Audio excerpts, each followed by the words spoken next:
Why, hello, ladies and gentlemen.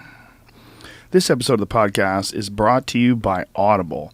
Audible is the internet's leading provider of digital audio entertainment, as far as audio books, radio broadcasts, lectures, comedy specials. Basically, they have no peer. There is no one like Audible. Audible rules.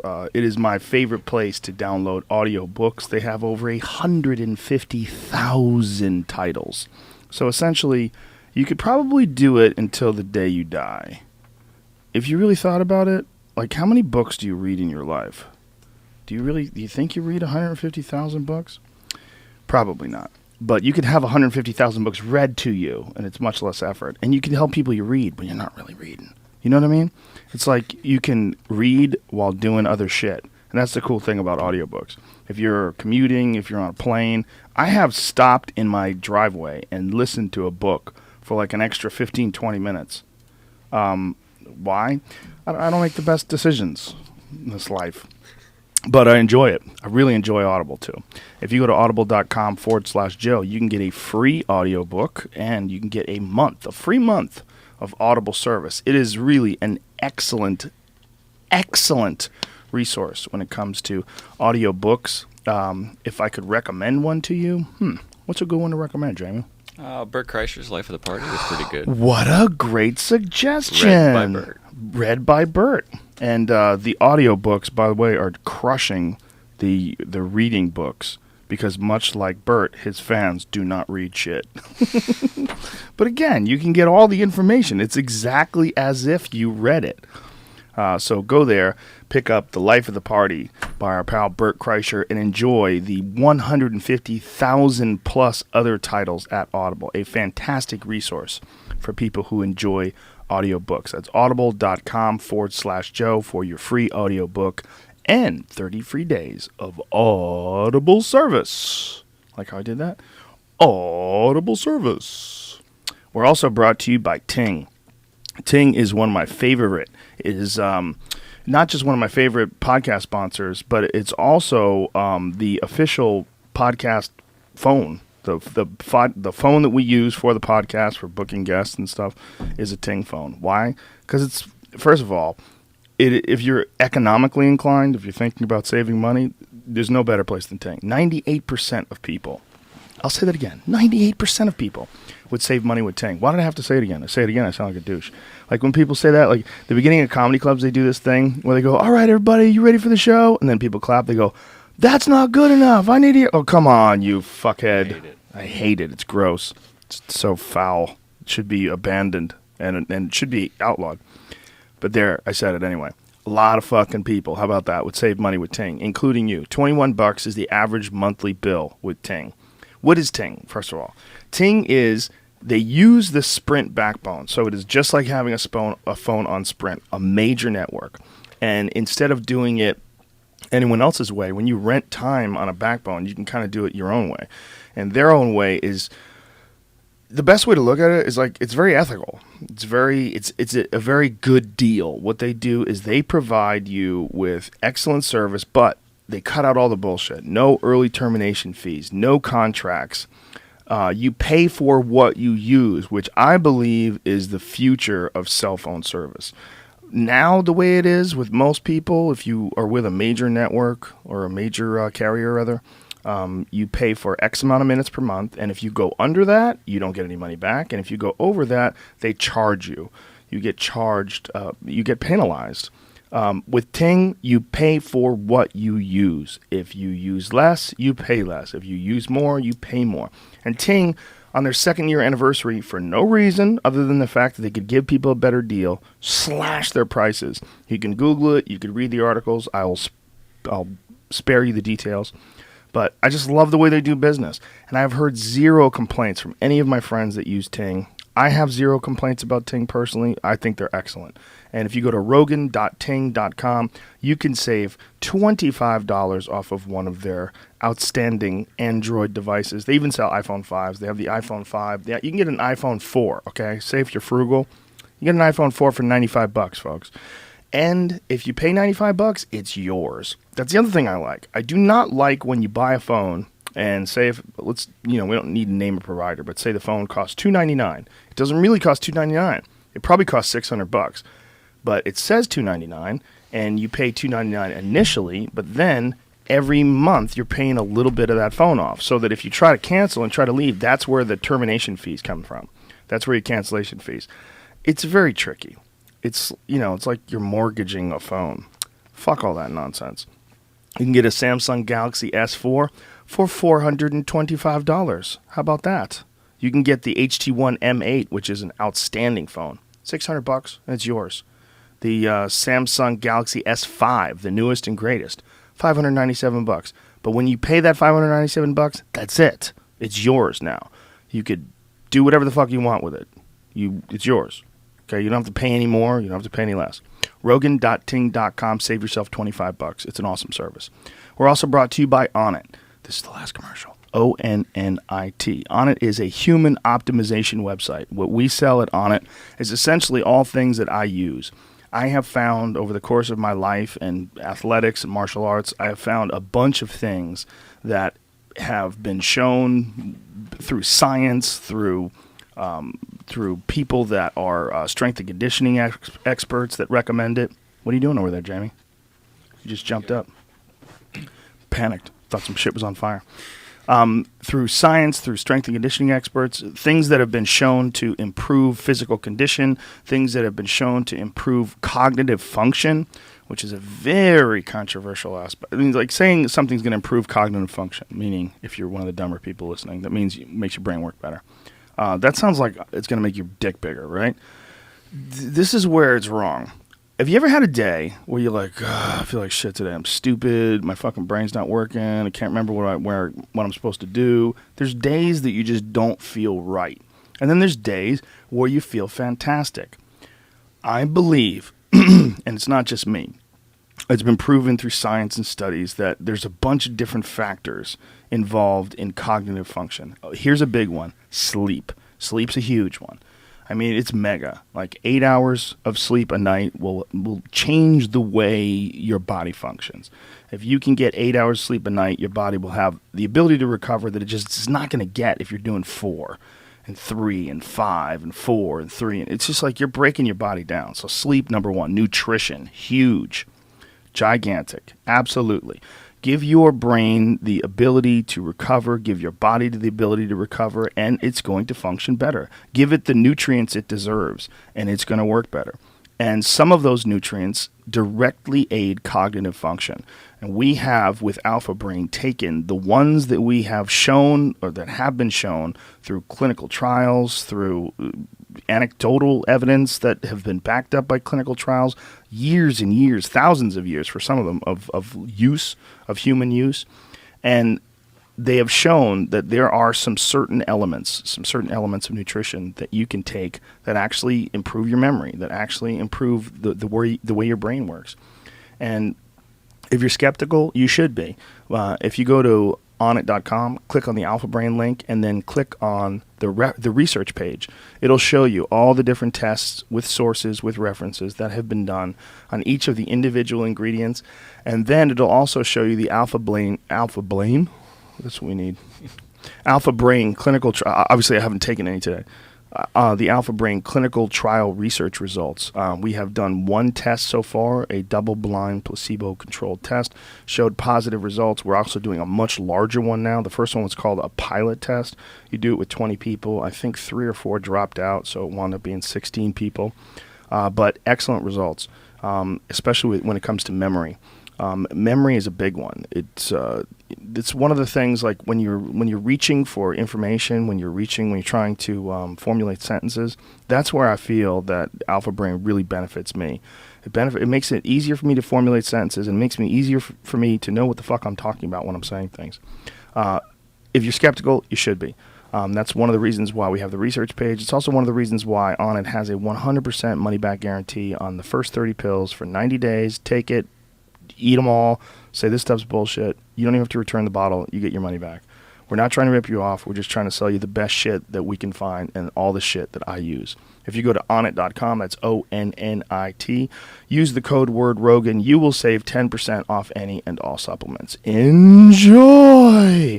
And that, ladies and gentlemen, concludes the commercial aspect of this podcast.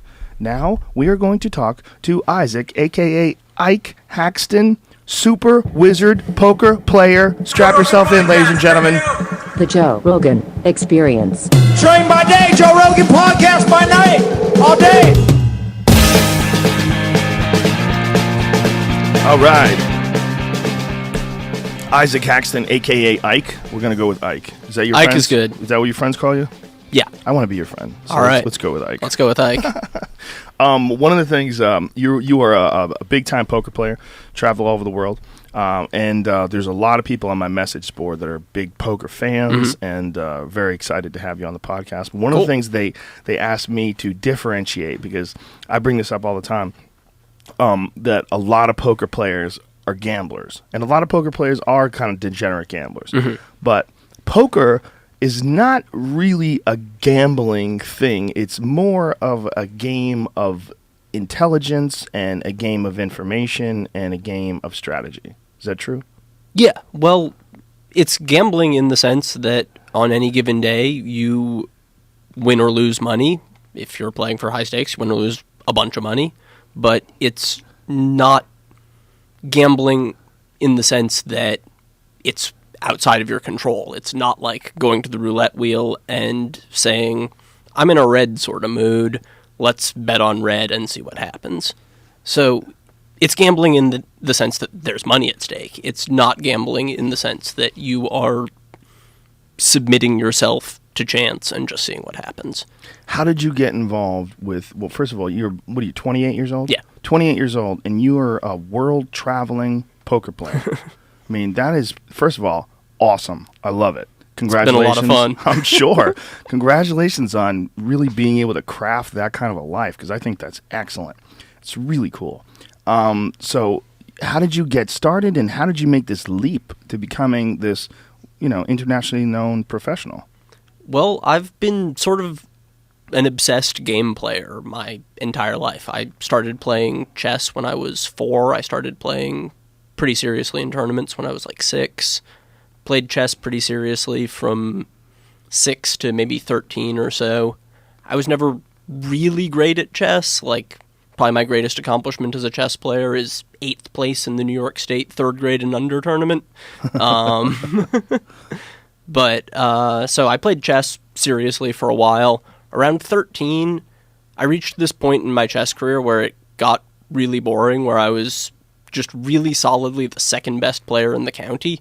And every time I'd go to a chess tournament, I knew what was going to happen. I was going to beat all these kids I was a lot better than.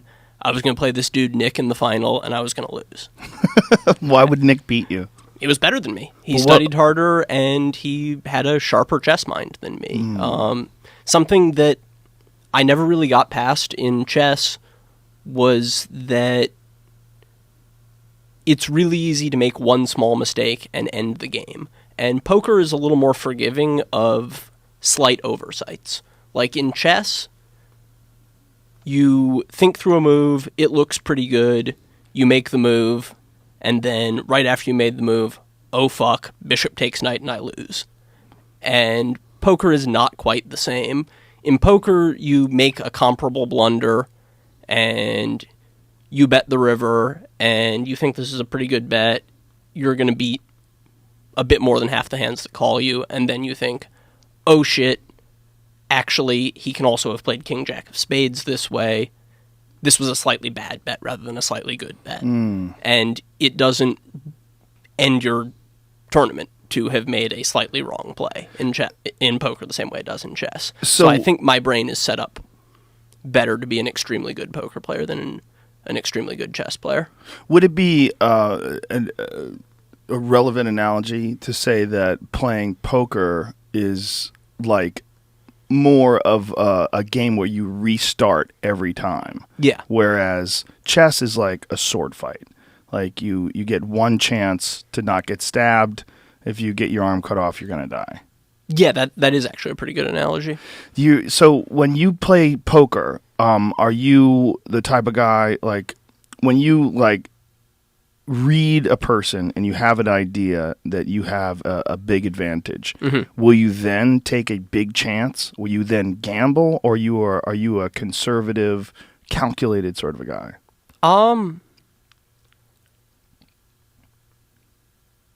You don't want to give up your hand. He doesn't want to tell people how he thinks. I see what he's doing. He's like, I see what you're doing. You're playing chess right now. You're going back and forth. I should maybe shut the fuck up. No, I'd say I'm more in the former category. I mean... So you're more of a gambler guy. In poker, you have to make the best of the edges that you're given. You aren't presented with constant, unlimited opportunities to get an advantage. So when you are presented with one, you have to... So there's a certain amount of courage that's involved in playing the game of poker. It's not something that you chip away at necessarily. It's something that when the opportunity presents itself and you believe that you have it, do you have like a green light that goes off in your head, or do you have an instinct that you sort of rely I guess on? So. In terms of like the risk management part of what you're talking about, a lot of that is actually outside of the process of making decisions within a hand.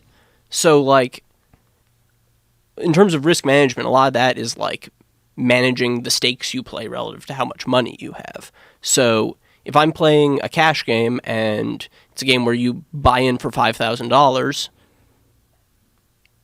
that's a game where losing one hand for the maximum amount isn't going to ruin my life, isn't going to have a big impact on anything. So in that context, I can go ahead and risk the full $5,000 that's in front of me on a 0.5% edge, because that's how you make money playing poker. You identify an edge and you exploit it. So in terms of like courage and risk management, the like risk management thing comes in before you're actually playing a hand. And then in the course of playing a hand, you have already made decisions that put you in a position to be comfortable taking the maximum amount of risk that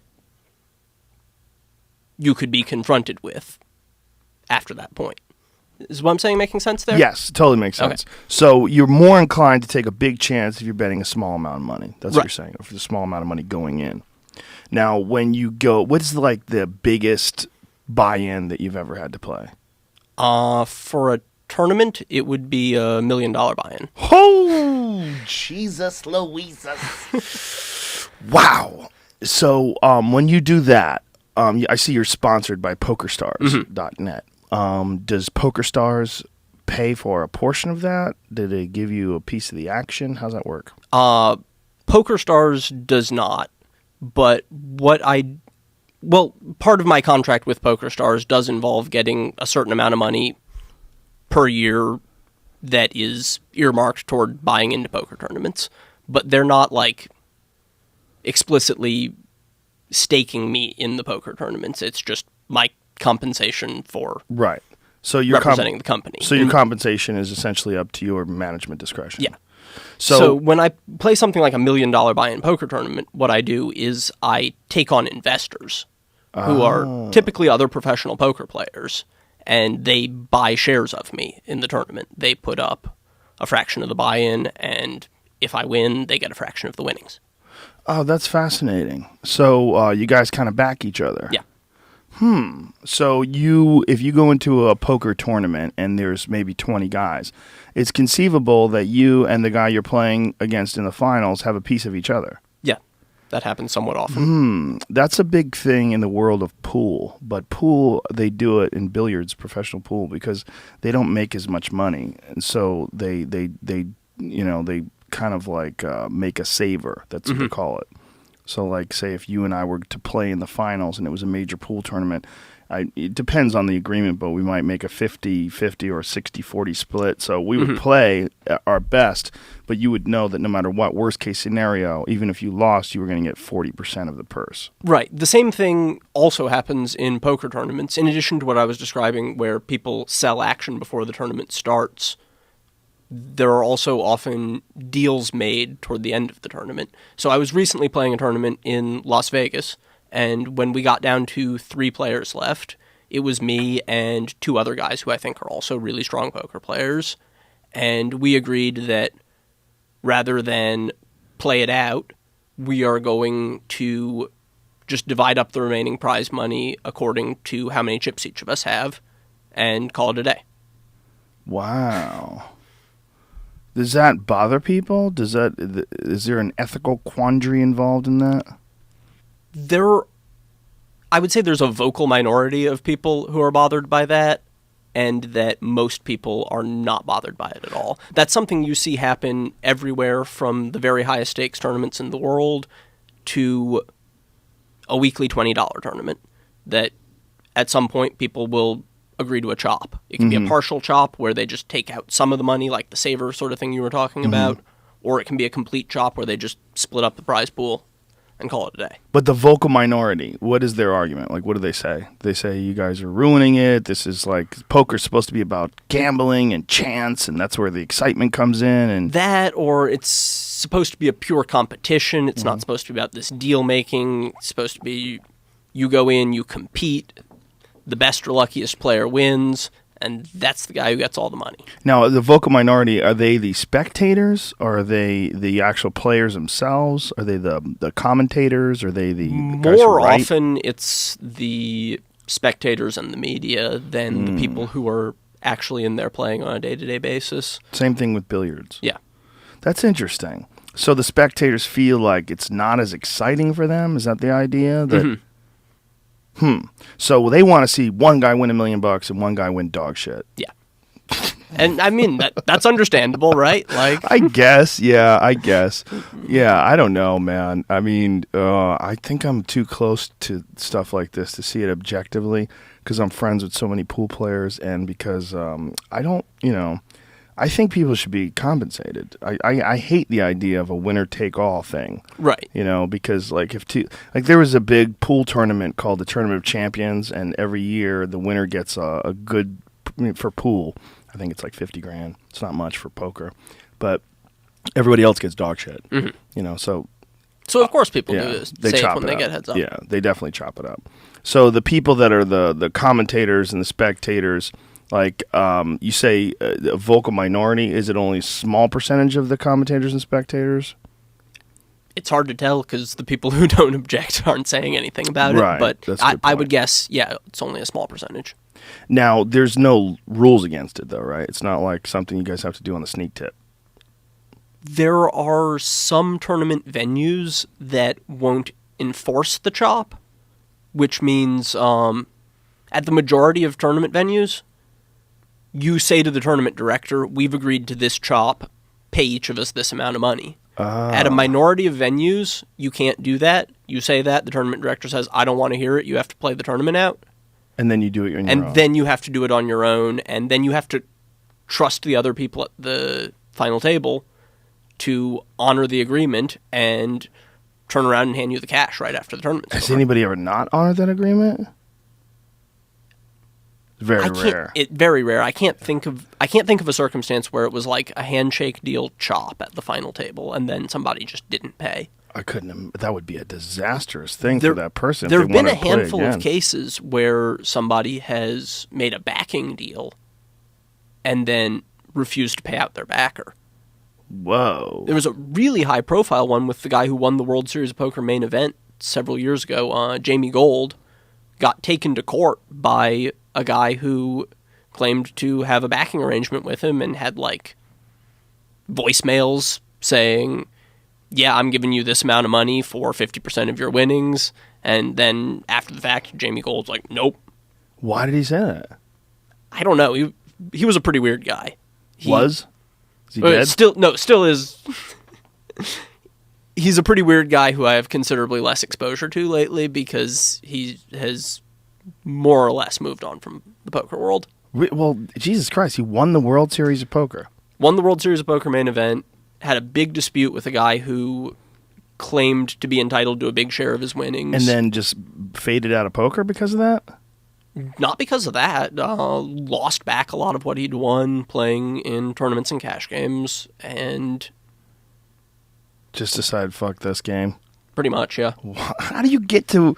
I just would imagine that if you got so good that you win the World Series of Poker, that's like a very profitable way to spend your time. Well, I would think that's the thing, is that not everyone who wins the World Series of Poker main event is an excellent poker player. It's Really? It's one tournament with on the order of 6,000 players, and the best player in the tournament is maybe 10 times as likely to win it as the worst player in the tournament, but it's one tournament.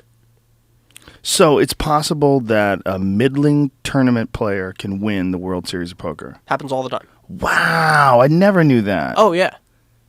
That's crazy. See, that never happens in pool. No. You're not going to beat like Earl Strickland in the finals if you suck. That's so crazy. And that's why you can play poker for high stakes, and it's pretty hard to find a high stakes pool game without some careful handicapping. Yeah. Wow, I never knew that. That's fascinating. I always felt like the guy who won was the best guy, or there's like a handful of best guys and they swap positions and it's about who's focusing more. No, I mean, this year a guy made the World Series of Poker final table for 2 years in a row. That hasn't happened in about 10 years. Oh, that's interesting. I need to pay attention more to this poker shit. Now, what about gambling in Vegas? Do they put a line on who's going to win? Yeah, you can make bets on the outcome of the tournament, but they only... Whereas for, like, a football game, if the Giants are playing the Falcons, you can bet the money line and you can get 2-1 on the Giants if they're the underdog, or lay 2-1 and take the Falcons. For poker tournaments, the bookmakers are not that confident that they know the right prices, and they only put up one side. If you want to bet on one guy to win the tournament, they'll give you a price, but it's a really bad price, and you're going to lose making that bet, and you can't take the other side. Oh, okay. I see. Betting on the outcome of poker tournaments is a pretty small market. Yeah, because that's another thing they tried with pool, but they took the one time they did it in Vegas. They had this big tournament, and this one guy, Mike LeBron, who's an excellent player, but was like the 40-1 underdog. So they all dumped to Mike LeBron. They all bet on Mike LeBron, and Mike LeBron wound up winning the whole tournament. And then of course, Vegas is like, all right, you fucking short-sighted assholes, we're done. Right. The 40-1 guy won, and everybody's missing balls they should never fucking miss, and it was just so ugly. Yeah, that's Kinda a what would potential happen. issue anytime you're betting on the outcome of a sporting event, that it could be fixed. Especially a sporting event But- where the players don't make so much money. That's the thing, is when you get to the small market stuff like pool, where the players aren't making a lot, and you can bet more on the outcome of the tournament than the tournament itself is worth, that's obviously creating a bad situation. So, like, if World Series of Poker comes along and Vegas puts up a line, I could bet on you to win the whole thing. Yeah. But that's basically it. I couldn't bet on you against individual players and individual games, or... Maybe some of the smaller online bookmakers, you could get some prop bets on, like, who'll be in the tournament longer, me or Phil Ivey, that type of thing. Right. But betting on the outcome of poker tournaments is real small. Like, if you wanted to bet, they'd probably let you bet maybe a couple $100. Now, a lot of these poker players... Oh, you couldn't bet like 50 grand or something crazy. No. Now, a lot of these poker players are like serious, crazy gamblers. Like, they'll gamble on golf and they don't even play golf. Like, they'll do shit like that, Yeah, like yeah. $1 million on a game of golf. Who's like the nuttiest when it comes to that stuff? That's a good question. Phil Ivey does a lot of nutty shit. Phil like Ivey that, right? comes to mind, but the thing with him is he's a real sharp guy when it comes to betting on stuff. He is not as crazy as he'd want you to think. Like with golf, for example, he started playing higher and higher stakes golf with people and was losing. And everybody's like, Phil's terrible. We all got to gamble on golf with Phil. He was dumping. He wasn't dumping. He was legitimately bad. But then what he did was he went and got coached by Tiger Woods' coach and got really fucking good and came back and played for huge stakes against a couple of guys and smashed them. Wow. And just midway through the round, they're like, this is bullshit. What's going on? When did Phil get good? So how did he do it on the sneak tip? Did he put like a mask on and fucking... I mean, everybody knows what Phil Ivey looks like if you're a pool player, or poker player, rather. What would he need to be sneaky about? Like where he practiced. Oh, yeah. I mean, I guess he, like, took a vacation to Hawaii or something. And Okay. Wouldn't it take more than like one vacation? Must be a really sharp like dude. a month long, playing every day. Yeah. And then came back and kicked some. See, the golf thing is so bizarre to me. I would think there's so many variables involved in golf that, like, the courses themselves are variable, the wind is variable. There's so much going on, like figuring out where the ball lies, and then trying to figure out the rolls of the hill and all that jazz, and trying to get. I mean, Yeah, it seems pretty damn complicated. I haven't played in a really long time, but yeah, the mechanics of it seem very difficult to learn, and I understand like the coaching could help that, but even just the variables, like when a guy like Tiger Woods was just dominating everybody, and like winning like crazy, it just it defied my imagination, because I was always like, how could this one guy figure out this weird game, like where there's so many variables, so much better than everybody else? Like, what could it possibly be? yeah. Is it feel? Is it touch? Is it, like, what is it that's allowing him to see the rolls of the hills? And then how does it all go away with one divorce? That's the really crazy part. That's the craziest of the crazy. I read this study that on hedge fund managers, that by far the most predictive variable of the performance of a hedge fund is whether or not the manager is currently going through a divorce. Oh, yeah. Because then your life just goes into a turmoil. Yeah. Or if your wife's a cunt, you get out of that divorce and you're just fucking free and your thoughts are clear. It really just depends, right? Depends on whether or guess not so. it's a good divorce, whether or not you want it. Yeah. I mean, even if you want it, I bet it's still a pretty big disruption. Depends, man. Yeah, I've seen both sides. Yeah. I've seen horrible, horrible divorces where, the guy's just destroyed. And usually it's financial. The financial stress of divorce is really, for a person who's never been through it or never seen someone go through it, it's like you're being attacked by aliens that you can't see, and they're stealing money from you. And just like every second of every day, thousands of dollars are leaving your bank account, and you're watching yourself go broke. You're watching years of your life, all the work you put in. I had a good friend that I've talked about it on the podcast before, but not only did he get divorced, but his wife calculated and planned it where she went to every good defense attorney or every good divorce attorney in town and consulted with them before she decided to pick one, so that when the husband found out that she was divorcing him, he couldn't get a good attorney because they had already talked to her. So it was some sort of a conflict of interest. That's pretty diabolical. She's as diabolical as it gets. Wow. Not only did she do that, but because they were together for so long, he had to pay for her attorney because she didn't work, and he has to pay her for essentially the rest of her life because they were married for more than 12 years. California has some wacky laws.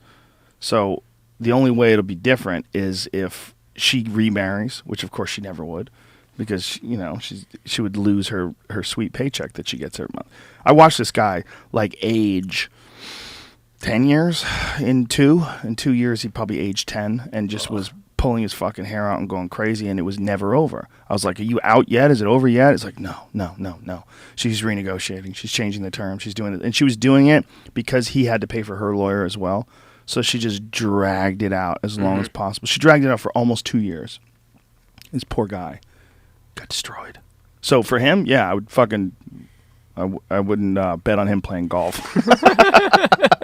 That guy would be fucking knocking balls into the treetops and screaming and attacking birds with his clubs.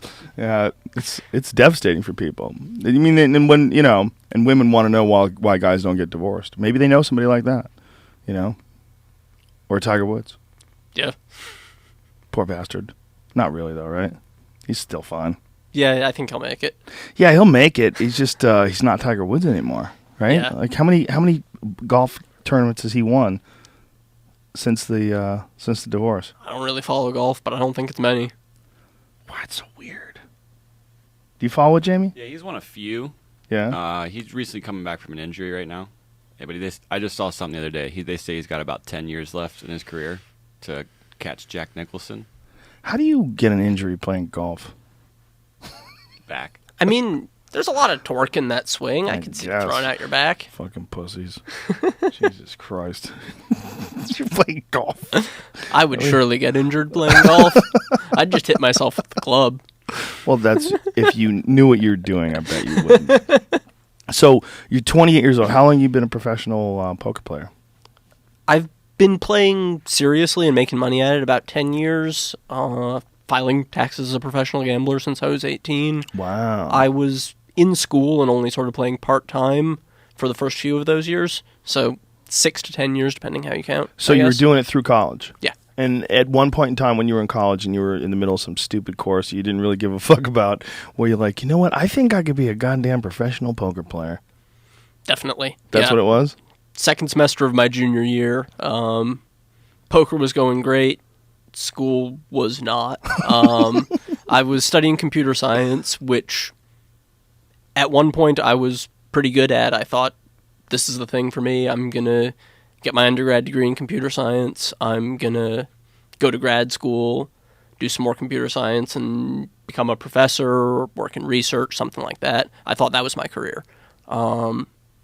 Second semester of my junior year, this thing started happening to me where I'd go to the computer lab and sit down to do a project, and an hour would go by and I'd just still be staring at a blank screen. Wow. I just hit a wall. I couldn't do it anymore. Wow, what was that? I don't know exactly. I think it was some subconscious part of my brain realizing ahead of the more conscious and willful part that this was not what I wanted to do long term. That's fascinating. So you had a passion for it at one point in time, or at least an interest in it. Yeah. And was it just that the passion, the interest for poker sort of overcame it? That it became an option? That it became like... I think that was probably only a small part of it. I think that even if I hadn't found poker and decided to make a career of that I would have made myself get through undergrad computer science, and somewhere around grad school or early into a career doing that, I would have realized it wasn't doing it for me. Yeah, that's something that some kids do when they're young and they're starting to try to pick a career. They look at something that they think they can do. Yeah. And then once they start doing it, they go, this is not what I want to do, though. Well, shit, you're 18, you Yeah. get to school, and they tell you pick a major. Yeah, how crazy is that? And, like, I took an econ class, a math class, a computer science class, and a cognitive science class my first semester of college. I was like, I really don't like the math class. The econ's kind of boring. I don't really think there's a career for me in cognitive science. I guess I'm a computer scientist now. But it's not what you were drawn to. I mean, I liked it. I thought it was interesting. Some of the classes more than others. I liked the theory and math side of it better than I liked spending 12 hours in the computer lab banging out code. Isn't it so weird that we expect kids at 18 years of age to be able to pick their future, to be able to pick a direction for their future? Yeah.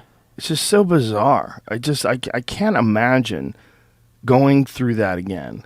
You know, for me, I took a year off when I got out of high school, and then I went to UMass Boston for 3 years, but I completely half-assed it. Like, I just was doing it because I didn't want to be a loser.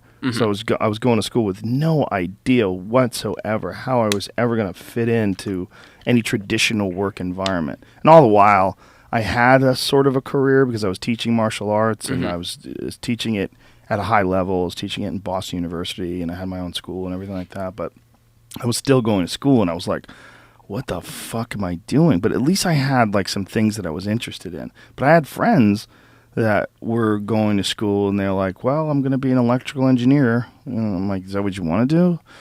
I don't know. I'm okay at it. It's good money. You can make good money. I'm like, okay. Can probably get a job. Yeah, but that life is a weird life, man. That's the life that the majority of people do. Yeah. The majority of people do this life where they start doing something because it's a job that they can do. Fuck, man. That's terrifying to me. Yeah, so it's a sad, scary thought. for a guy like you. So that's why when I hear about a guy like you, I go, yes! Like, I love Someone when a guy... escaped. Yes! I fucking love when I meet another comedian. I love when I meet a guy who makes a living as a musician. I love when I meet a writer, I Absolutely. love people that have figured out a way to stay out of that fucking trap. That weird trap of just doing something because you can do it. And, and people who are doing something because they can do it and they're listening to this, I'm not criticizing you. I easily could have been you. Easily. It's not, no one's better than you. I'm celebrating you, Ike, that you did it. You figured it out. There's a lot of luck involved. In fuck a lot yeah. of different ways. Well, there's a lot of luck involved in being American. There's a lot of luck involved Absolutely. in having good, motor skills that you can walk and you don't have a disease and you don't have fucking cancer. Your eyes work. There's a lot of luck involved in a lot of absolutely. different things. So no doubt about it. And there's definitely a lot of luck in finding a path, picking a path, and then figuring out that this is something you can actually do. And that's when the courage and then the determination come in. Once there's an opening to just run through that door. So when you were 18 and you started making money doing poker and then you realized that like school was kind of whack, like what did your parents think about that? Well, the way that played out was, like I said, second semester of my junior year, I failed most of my classes after like straight A's for 5 semesters. Did your parents suspect drugs? No, I don't think that was... That's what I would suspect. I'll give you a little piss test. Come here, you little freak. Fuck you doing? All that college tuition. Come here, son. Pressing this cup. What did they think? You're bored? Yeah, bored. I think that they were a little skeptical of the computer science thing all along, that I just seemed to sort of pick something out of a hat and go for it, and it was not a huge surprise to them that I was getting sick of it. And then, by coincidence, over the following summer, some legal rumbling started in Washington that maybe it's time to crack down on online gambling. And a bill called the Unlawful Internet Gambling Enforcement Act got passed, or was due to get passed that fall. And I started thinking, shit, online poker might be going away. I got to get all the money while I can. And I called up the school. This was like late August. I'm like about to go back to school. And I called up the university and said, I maybe want to take next year off. What happens if I do? Is there any penalty? Can I come back the following year? No issue. And they said, yeah, it's fine. You've got like 1 more week to let us know. I said, okay, I'll call you back in a bit. I called up my parents. I was like, I'm pretty sure I want to take the year off and just play poker full time. Wow. And what did they say? And they said, why? And I explained the UIGEA thing and the getting sick of computer science thing. And my mom said, how much money do you think you can make if you take a year off and play poker full time? I was like, my goal would be about $1 million. Whoa. And she said, that sounds good. I think you should do that. Yeah, you gotta go high. You can't get. I hope to make about 30 grand the first year, but yeah, $1 million is a good call. People like hearing that their kid made $1 million. Yeah, go for it, son. And you were only 18, right? No, I was about 21. 21? Yeah, I'd been doing it for 3 So- years already. I'd made a few $100,000 already by that point. It wasn't Oh, like okay. out of thin air guess. It was like I'm going to be playing these stakes this many hours a week. I beat these games for this much. It was like a realistic target for me. Wow. Now, what is the difference between a successful online poker player and a non-successful when it was legal? Because obviously now it's a big fucking mess, right? You could legally gamble if you're a resident of Nevada online. Isn't that the case? The legal situation in the U.S. and worldwide is pretty complicated. The really weird thing is that no laws actually changed. How the government felt like enforcing them changed. When the law I was talking about, the UIGEA, passed, I didn't know this at the time I was making the decision to take the year off, but the final language of the bill says nothing about what unlawful internet gambling is.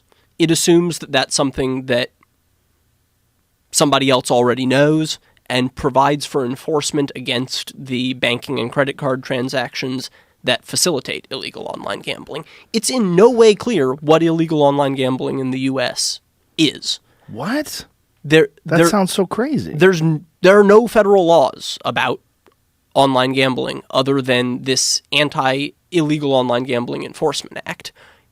Online gambling is treated as illegal by the Department of Justice on the basis of a law from the 60s called the Wire Act that says you can't place sports bets over Telegram. And they're like... really? Yeah. Fucking Telegram? And they're like... Telegram? Oh my God. How about smoke signals? Is that legal still? Jesus Christ. And they're like, that's basically like playing poker on the internet. Wow. That is so crazy. So they decided that that's playing poker on the internet. Yeah. Wow. Gambling on sports through a telegraph. That's so loopy. Yeah. And was this like sponsored by the casinos or something like that? Is that how it got weaseled through? The Wire Act or the UIGEA? The UIGEA, whatever it is.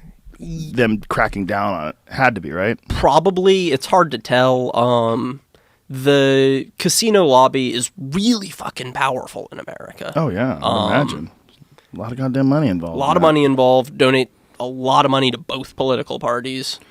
Yeah. And then, of course, the unions, casino lobby as well, right? The unions, I'm sure, as well. Yeah. It's like, for instance... There are... I don't actually know what union represents casino workers, but I think it's one of the bigger like food service sort of ones and is a big deal. Yeah, I would imagine that they would do it just to sort of strengthen their position as job holders, because like the UFC has a big issue with the culinary union. Yeah, I think that's who has a lot of the casino jobs as well. I'm not certain. I'm sure. Well, that's what they're trying to do. The reason why the UFC has an issue with the culinary union is because Zuffa, the company that owns the UFC, also owns station casinos. Right. So there's this huge push to try to get them to turn their casinos into union casinos. Okay. So they're keeping the UFC out of New York that way, like paying off politicians. It's fascinating. Yeah. It's fascinating because it's so old school and so transparent, like the corruption. So, I mean, New York State, like the actual people themselves would benefit tremendously if they allowed mixed martial arts. Sure. They also have boxing already there, which is more dangerous. I mean, it's all proven.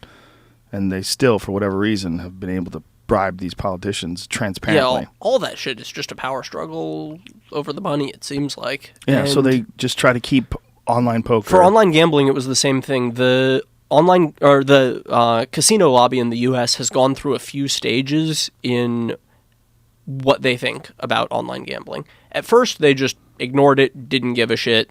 That's not a real thing. Nobody's going to gamble on the internet. Who cares? And then around about 2005, 2006, they started saying, oh no, this is unethical. We can't let people gamble from their homes. They need to drive to their local casino and gamble because that's where we make money. And that's where we serve liquor, so we can be sure that they're fucked up when they're gambling. Right. And think of the children. If you're playing online, it could be anybody, which, of course, is wrong in both directions. For one thing, people gamble underage in casinos all the time. For the other, the identity verification stuff for online gambling is probably stricter than for live gambling anyhow.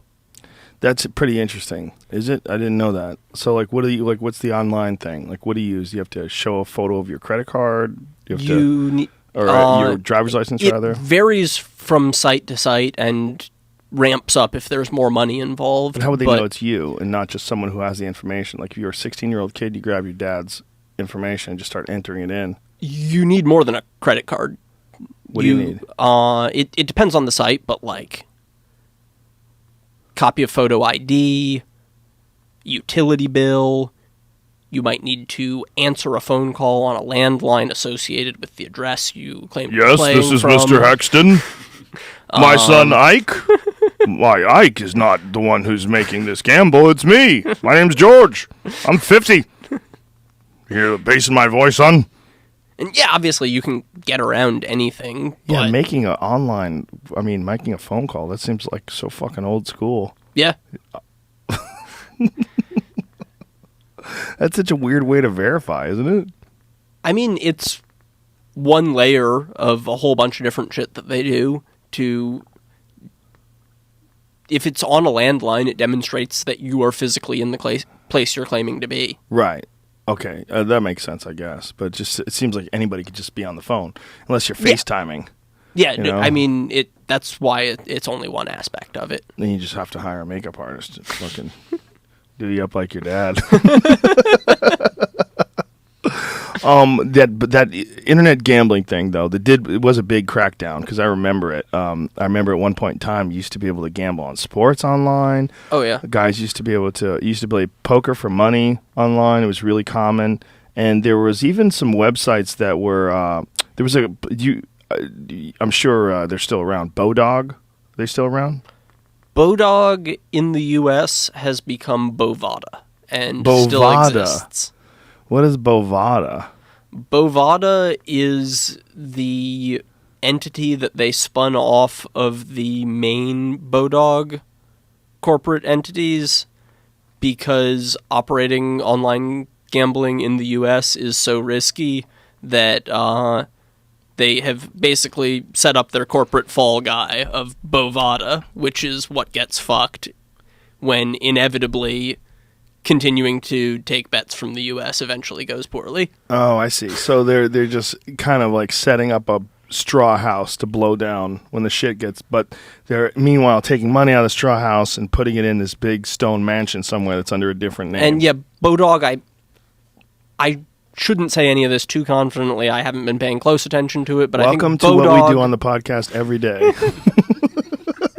I think Bodog is continuing to operate around the world as Bodog and is Bovada only for its U.S.-facing operations. Oh, okay. That makes sense. That Calvin Iyer guy, he can't even come into North America. Yeah, there are a bunch of people in the online gambling industry who that's They're true just of. fucked. They just live in Costa Rica now or something? Yeah. It's so crazy. It's so weird that's what gets you locked up. And what is it? Are they saying they're not paying taxes? Like, what is why would they not want revenue? See, it doesn't make any sense to me. If people are willing to gamble and then they'll pay taxes on those gambling debts or gambling profits or whatever it was, or even losses, it seems like, if the company wins money or if the person wins money, taxes are going to be paid. Like, it seems like that should be pretty easy to... Well, so to go back to what I was saying about the stages that the casino lobby has gone through in their attitude on online gambling, around 2005, 2006, they decided, okay, this is bad. We need to shut it down. It's were they competing. losing money? They thought they were. They weren't. They weren't. This is my opinion here. I think that casinos saw online gambling as competition when it wasn't. That online gambling and casino gambling are not the same product. If I'm the type of person who either likes to go play blackjack at my local casino or likes to play slots on the internet, I don't play less blackjack at my casino because I could play slots on the internet. They're not the same experience. Right. You don't get the same things out of them. If anything, the availability of online gambling was feeding casinos new customers because people would play a little online and say, this seems fun, I kind of understand this now, maybe I'll give gambling at the casino a try. Yeah, that's how I would look at it. Especially with respect to poker, as opposed to other sorts of gambling. Going into a casino to play poker, having never done it before, is a little bit intimidating. You don't really know how it works, and you're surrounded by people who do. And the ability to get a little experience playing online in a lower pressure environment, I think, introduces people to the game who then go on to play in live casinos as well. Now, when you go to a live casino, how many people are like me that don't know how to play poker at all, but are still trying to play poker? Like, do people get liquored up and just wander into the poker room and go, let's fucking give this a shot? Every once in a while, and more at lower stakes than at higher stakes, obviously. Obviously. At high stakes, it's pretty rare to see somebody who has never really played poker before. But it happens? It happens. Oh, yeah. For sure. What is that like when you see some fucking fish, some big fish that comes in, some, what do you call them, whales? Is that what you guys call them? Fish, whales. Yeah, that's what they call them in pool. Yeah, same terminology in poker. So they come in and a lot of money, don't know what the fuck they're doing, and everybody slowly starts circling them. Yep. There's a long wait list to play at the table that guy's at. If there's not a seat available, he walks in, he says, I want to play. Everybody looks up. That guy looks rich, and we don't know him. This game can become 10-handed now. Pull up a chair. So when you don't know a guy, so the world of poker, essentially you know all the elite players. Yeah. There's no one who could sneak up on you. I mean, there are probably a few people. There are probably like a handful of guys who mostly play online, turn up at a casino, and I wouldn't recognize them, but they're among the best players in the world. Wow. But for the most part, yeah, I recognize most of the top players. My friend Ari Shafir, who's a stand-up comedian, great guy, funny, hilarious motherfucker, but very smart. And when he was struggling as a stand-up comedian, he was playing poker tournaments, and he was making more money playing in casinos, playing poker, than he was doing stand-up. Yeah, I've heard Ari talk about that before. Yeah, I mean, he's making a living doing poker. And I always found that incredibly fascinating, that he was doing that he was just going from place to place and playing poker. And he said he could kind of tell. You could kind of tell when people knew what the fuck they were doing and when people were just assholes. And instantly. I mean... But does anybody ever hustle? Like the way they do in pool, they pretend to suck and then they rope you in and... Yeah, some.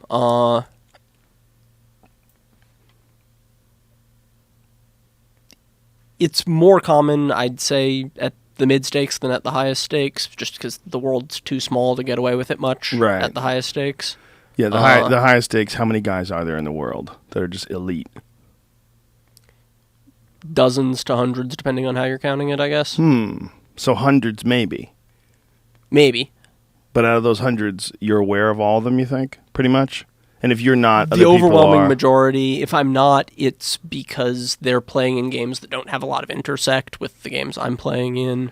What about places like Macau or places like, I mean, that's obviously a huge gambling Macau spot. is really interesting. I've played a couple of tournaments in Macau. I've never played in a cash game in Macau. Though I have played in cash games with Macau guys a few times. The UFC did some shows in Macau. Yeah, I know. And there's been some boxing out there, and I think they're doing another UFC out there. Yeah. But they said that like it's just like Vegas times 100. They said it's madness, like the amount of gambling and the craziness and the majesty of it all. Yeah, it's real crazy. Where is that exactly? It's like it's right next to Hong Kong. It's like a 1-hour ferry ride from Hong Kong. And how long has this been around? Macau, I want to say maybe 15 years, maybe less. I think That's so crazy. I think it's gotten huge in less than the last 10. How does something like that happen? How does something way bigger than Vegas just sprout out of China? China says you can gamble here, and the millions of Chinese millionaires say, that sounds like a good idea. Let's go gamble here. And then just a building. And there it is. What is it like? Like as far as like the buildings and as far as like the It looks the like atmosphere? Bizarro Vegas. It's creepy. I lived in Vegas for 3 years, so I go there and, oh, that's the Wynn. And it looks exactly like the Wynn, only it's on exactly the opposite side of the world, and everyone's Chinese. Whoa! So they call it the Wynn? Yeah. Now, Yeah, there's the Wynn, the Venetian. but are they rip-offs or is it? No, it's owned by the same people. Oh, okay. Because you know how China does, they do wacky shit like Yeah, that. yeah. They'll build like a fake Paris. Like it's really strange how their laws are over there as far as what isn't they there can get like away a with. fake Eiffel Tower in Shanghai Oh or yeah, something like that? Not only is there fake Eiffel Towers, it's like fake entire towns, like European villages, towns like down to the brick. They look exactly like them. There was this story that was on one of the major websites. I forget what it was. Where I think it was Vice actually. They detailed all these different towns that have been constructed in China. Oh, yeah. That were exact replicas of famous like Swiss Alps towns and stuff like that. So really weird. China's fucking weird. Oh yeah, Ari just got back from China too, and he's talking about how crazy it was there. He told us about gutter oil. Did you hear about what gutter oil? I think I is? heard about it on the podcast, and I was like, that can't be real. And yes, I've it eaten a is. lot of delicious food in Hong Kong. You've I hope eaten it a lot of wasn't. delicious poop. Might not be as bad in Hong Kong as mainland. But Maybe I don't maybe. know. But so Macau has all the major players like the Wynn and then the Venetian and all that jazz. And a bunch of there's like a Hard Rock. The tournament I played there was at the Hard Rock Macau. And does everyone speak English there? No, What about the hookers? Speak English? I didn't talk to any. Good answer. I bet. I bet there's certainly a market for it. Oh yeah, you think? I would guess that market forces force some hookers to speak English in Macau. Yeah. Yeah, my friend who went there said you couldn't get away from them. They were just swarming you. They're like flies. He said it was like mosquitoes in a hot summer day in the Northeast. He said it's crazy, like how many hookers there were. But Yeah, it makes sense. I mean, a lot of people gambling, a lot of money, a lot of celebration, a lot of victims, a lot of drunks. Yep.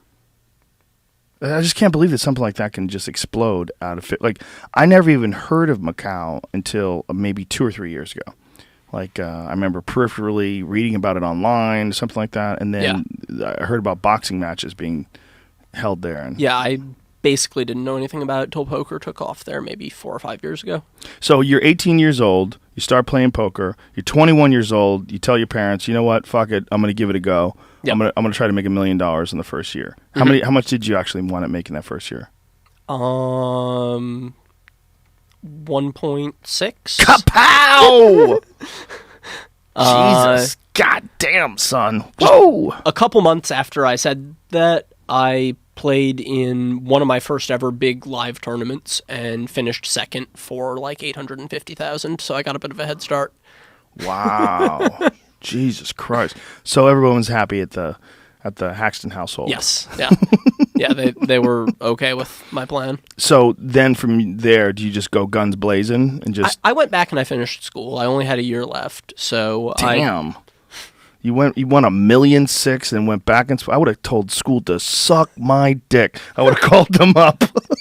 Fuck you and fuck computers. Well, that was 80% what I did. I went back and I decided to get a degree in philosophy. I figured out that there was a particular track within the philosophy department called Philosophy of Science and Logic that I could count some of the classes I'd already done toward, and it was like 5 bullshit classes away from a degree in philosophy. I was like, all right, I can do that. I'll get my college degree before I have to be the creepy old guy who's back on campus in 10 years when poker's done. I'll be happy I have a degree. Why did you think you were going to have to, you were planning on failing? You thought it was like possible that it could all go away? I thought it was possible it could all go away. I thought it was possible it could get too hard. I thought that maybe I'm really good relative to my competition now, but who knows about in 10 years? You know, it's like competing in a sport. At some point, you're older than the other people. You're not as sharp as them. they're hungrier than you are, and you can't keep up. Do you? We talked about in the ads. I was talking about Alpha Brain, but there's a bunch of cognitive enhancing things that people take. I know some folks take Adderall, and some folks take Nuvigil or Provigil, like these different cognitive enhancing smart drugs. Do you guys fuck with those things? Poker players Yeah. in general, yeah, Yeah. absolutely.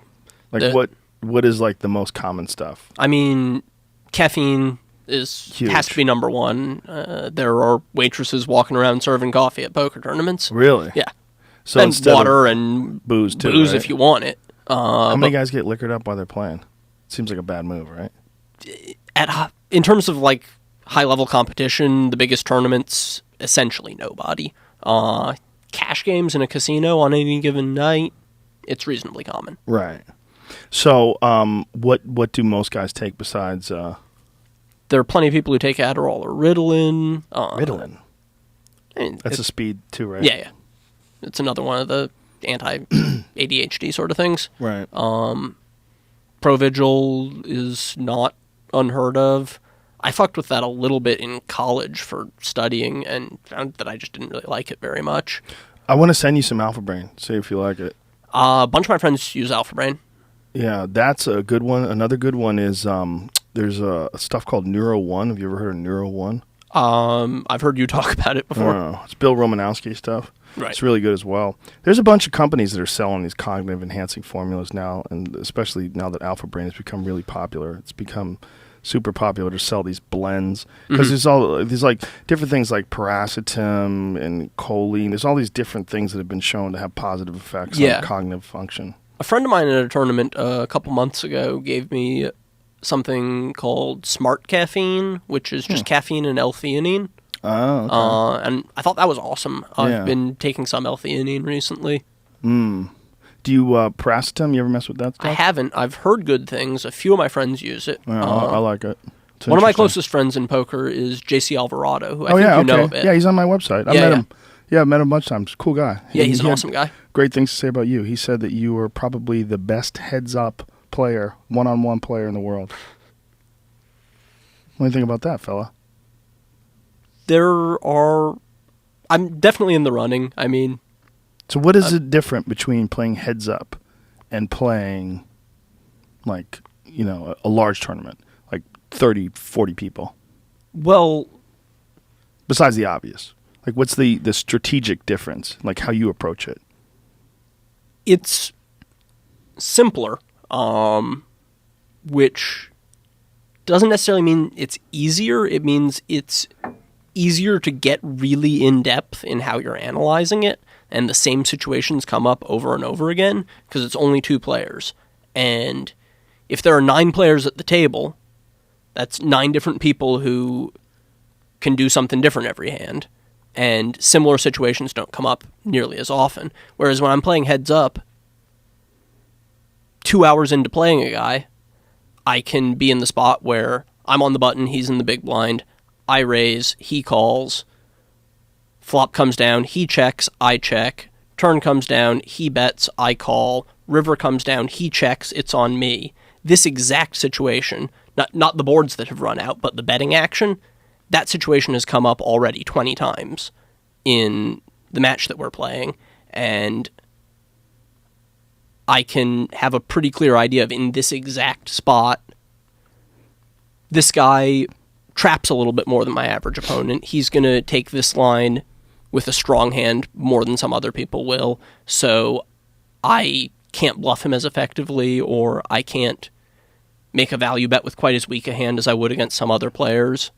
And heads-up poker is more amenable to that sort of detailed analysis of how your opponent is playing. By the than- way, I understood maybe 10 things out of 20 that you said. I don't even think 10. Button, blind, flop, all that. River, all that's poker talk. Yeah, poker talk. jargon. So what? How much of it, like this expression, this is a big one.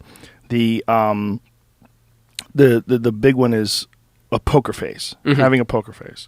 Like how much of that is real? Like how much of it is Do you read a guy, or do you worry that In live poker? Yeah, Yeah, absolutely. totally. Yeah, it's a huge factor. So if we're looking at each other right now and we're playing, what are you looking for? Do Well, you feel it? Do you sense it? Like, absolutely, you do sense it, and there's just a gut thing that happens for sure.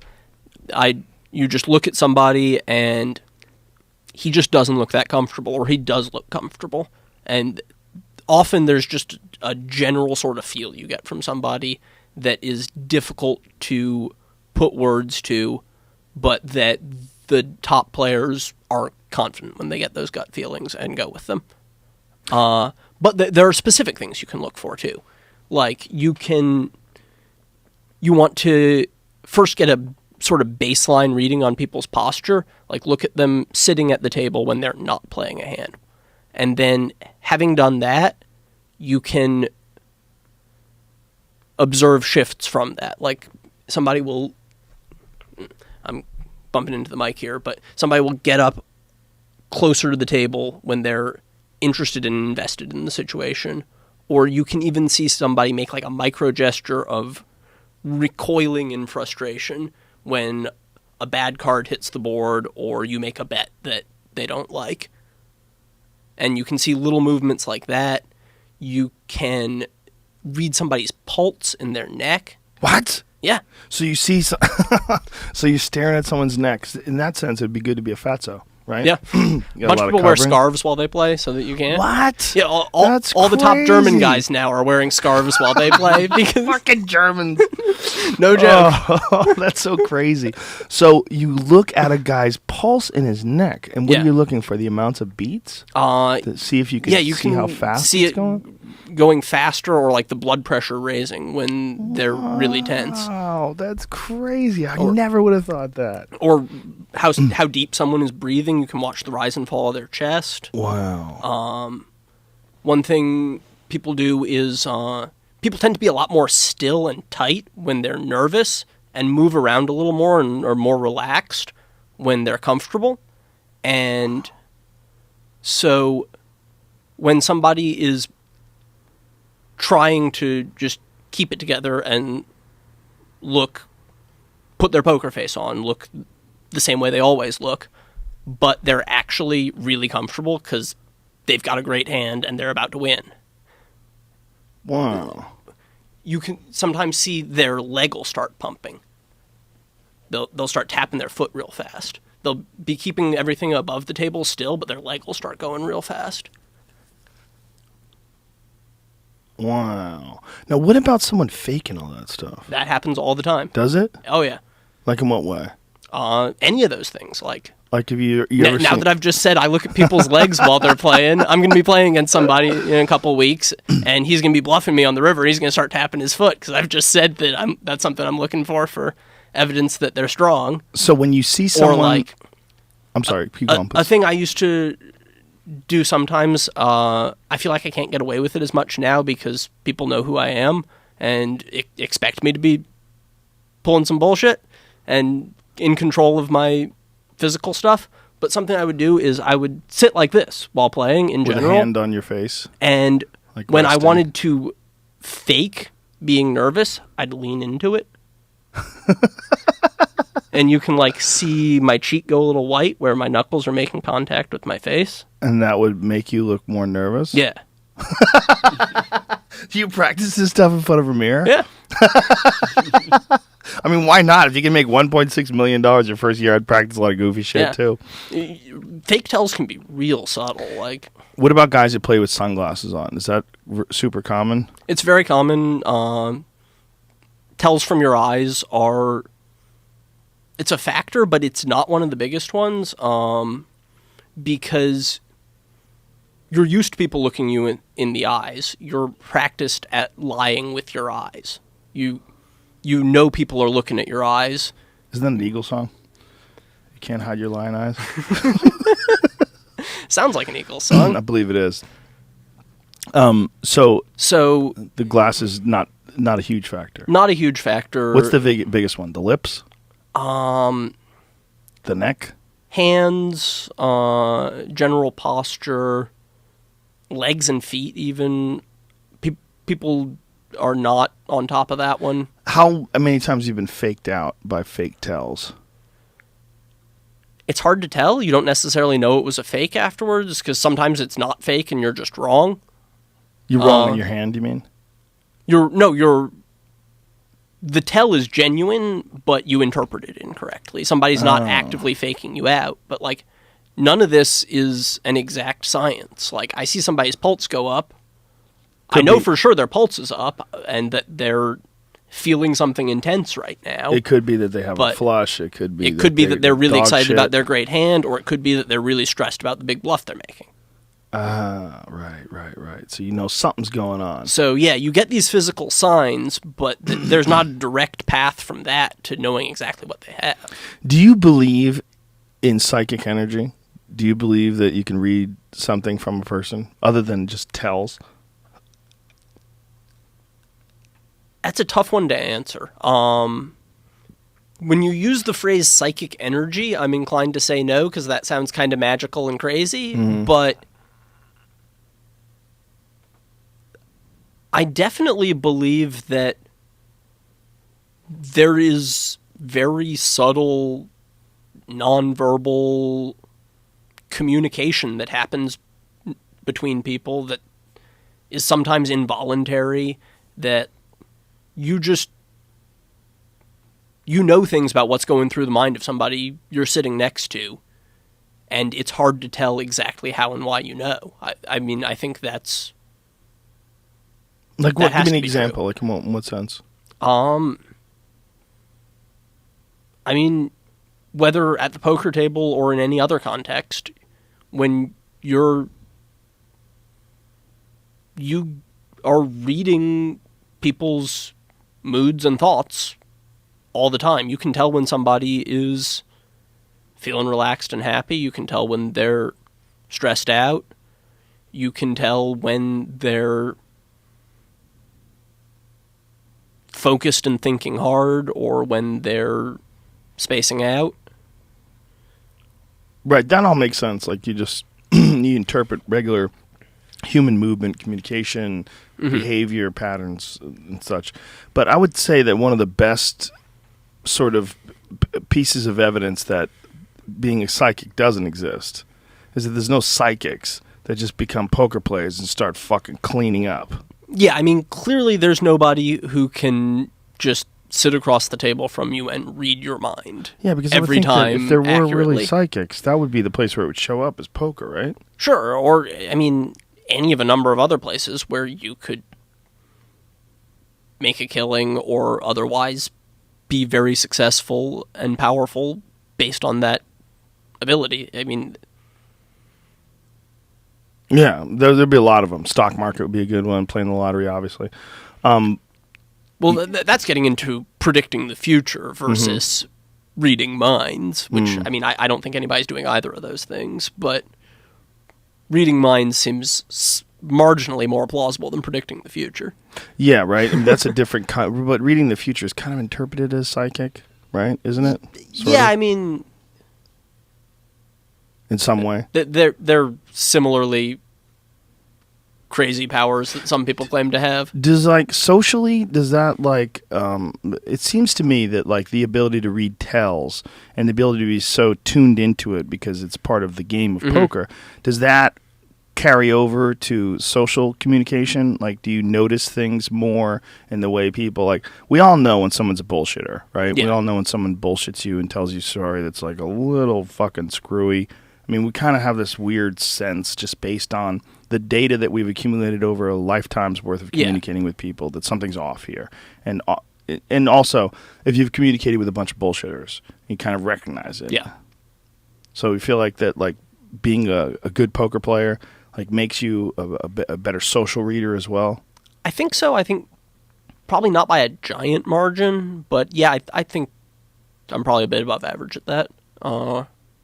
I think I have a more studied and self-aware approach to it than a lot of other people do. I think I may have started from a baseline of being a bit below average at that kind of thing. Where somebody might say that story felt kind of bullshit, I'm more likely to say, well, he said, I think, and equivocated on a couple of things where that's not a way you would talk about it if you weren't full of shit. His eyes were darting around a lot. So you look at it and you would look at it in an analytical sense instead of just basing just on your instincts. You would use both your instincts and analytical. Yeah.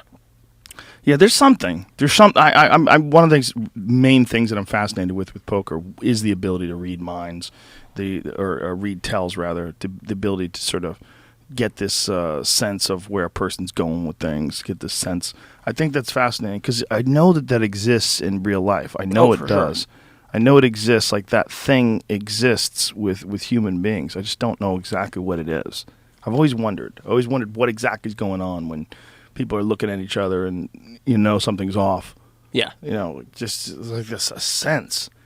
Like there's a perfect story. I've told this before, but my friend Brian Callen, he's a great guy, but he used to date like some of the craziest fucking people of all time.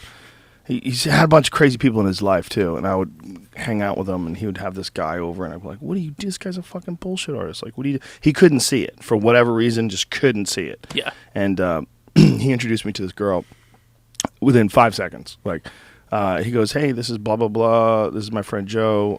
I go, "How you doing?" And she goes, "Oh, hi." I go, "Come here, Brian."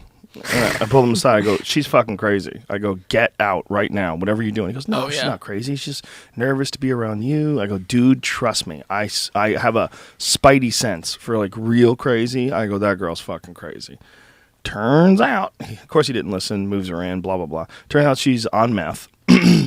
Completely out of her fucking mind, is a prostitute, has these Johns in her life and fucking pimps in her life, and then he gets rid of her, and then years later he's on a bar, at a bar on Sunset, and about to walk in, and she walks by and she's street walking. Jeez. Yeah, I spotted it like that. Yeah, he didn't spot it at all. Fascinating. He would be a suck-ass poker player. I don't think I'd be a good poker player. I don't have the patience. It's just not something I'm interested in. But if I was interested in, I wonder if I'd be able to pick up tells. I find that so fascinating. I feel like with all the experience in martial arts, you would have a leg up on learning that stuff. Picking up tells has some in common with, looking at somebody's stance and picking up that they're about to throw a kick. That's interesting because looking at someone's stance and whether or not they're going to throw a kick is based on data. Like sometimes I'll say like during a broadcast, like he's about to throw a left high kick. Yeah. And someone will go, "How will you know?" And because there's a very small but perceptible rise in his heel. Like his heel came up off the back foot. And which means usually that a guy's trying to get a little bit of a head start throwing a kick with his back leg. And you see it because so many guys have thrown kicks at you, or because you've tried to hide it on people when you've thrown kicks at people.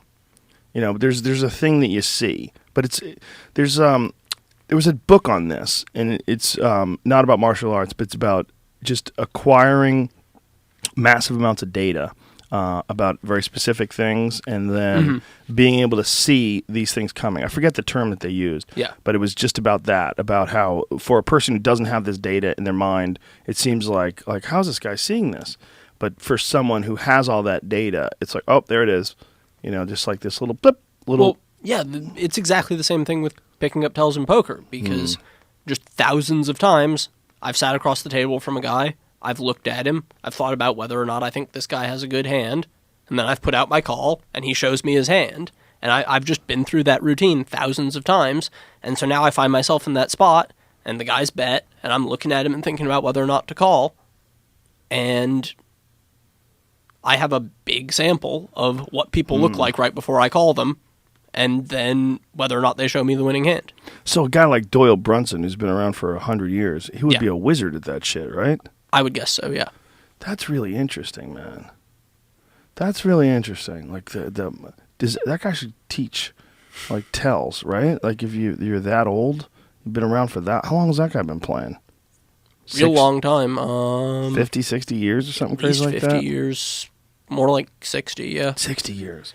Yeah, All that. Dude's in his 80s, I'm pretty sure. That's amazing, man.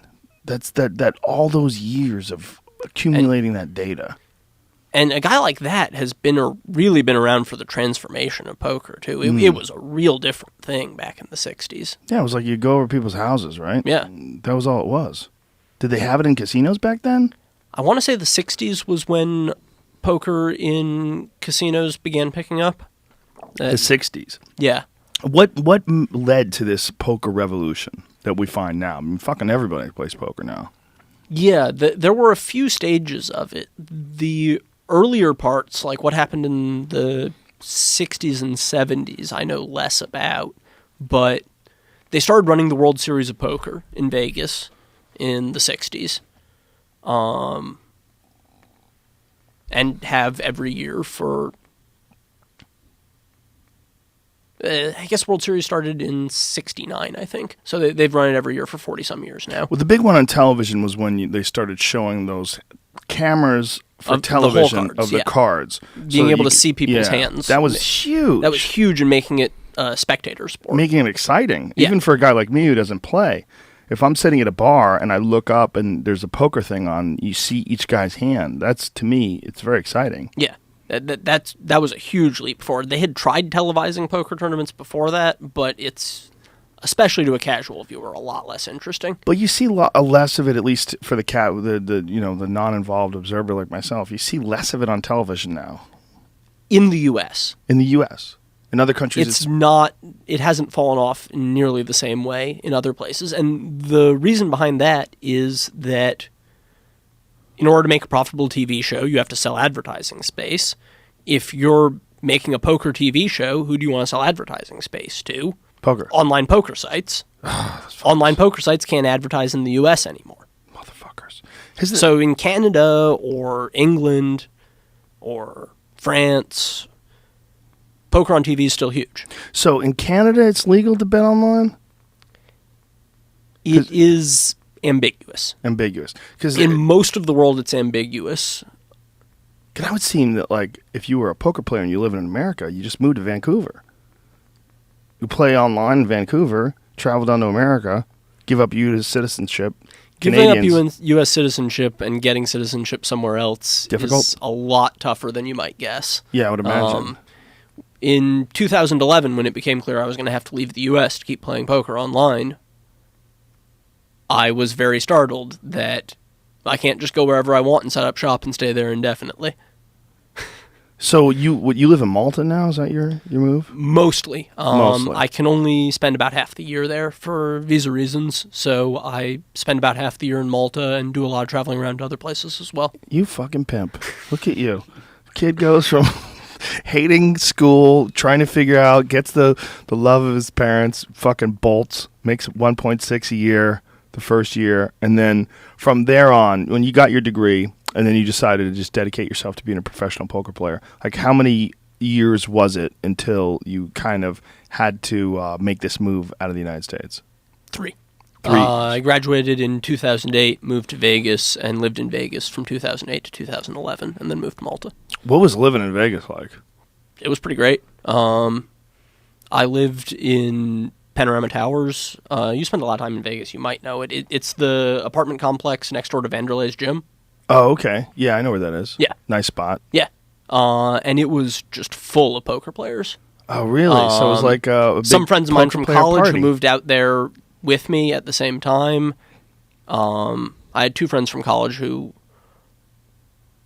one still is a professional poker player. One was for a couple of years and then went to law school. And they moved out to Vegas with me. My girlfriend then, who's now my wife, came out with me.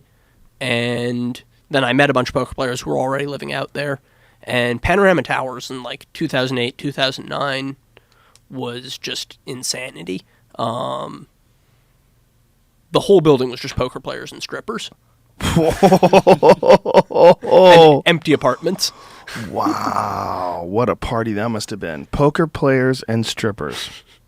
How'd that work out? There must have been a lot of money being exchanged in those towers, allegedly.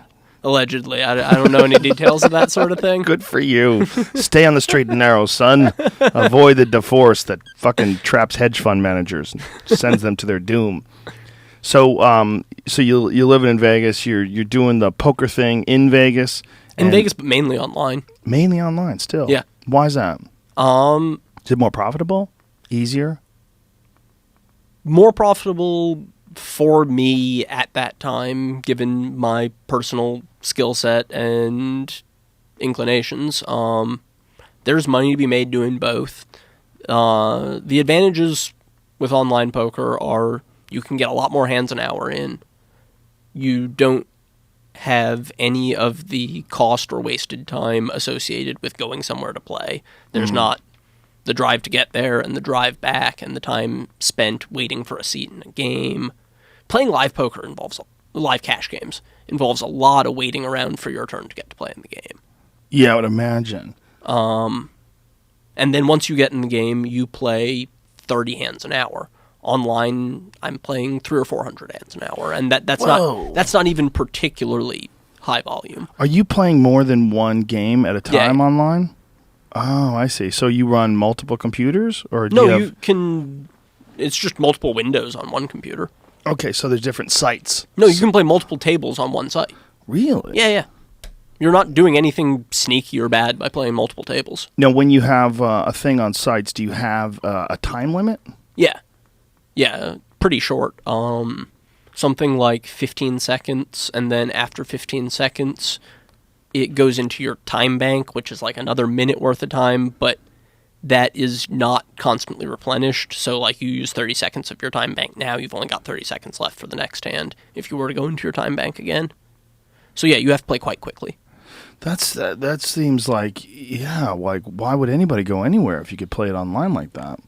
And so the games are tougher online because you can get so many more hands in. The best players are winning so much that the competition to be the best player in the game online is stiffer. Whereas live,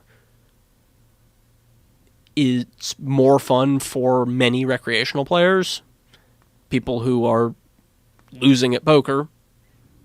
Not all of them, many prefer to play in a live game where they can see and hang out with the people.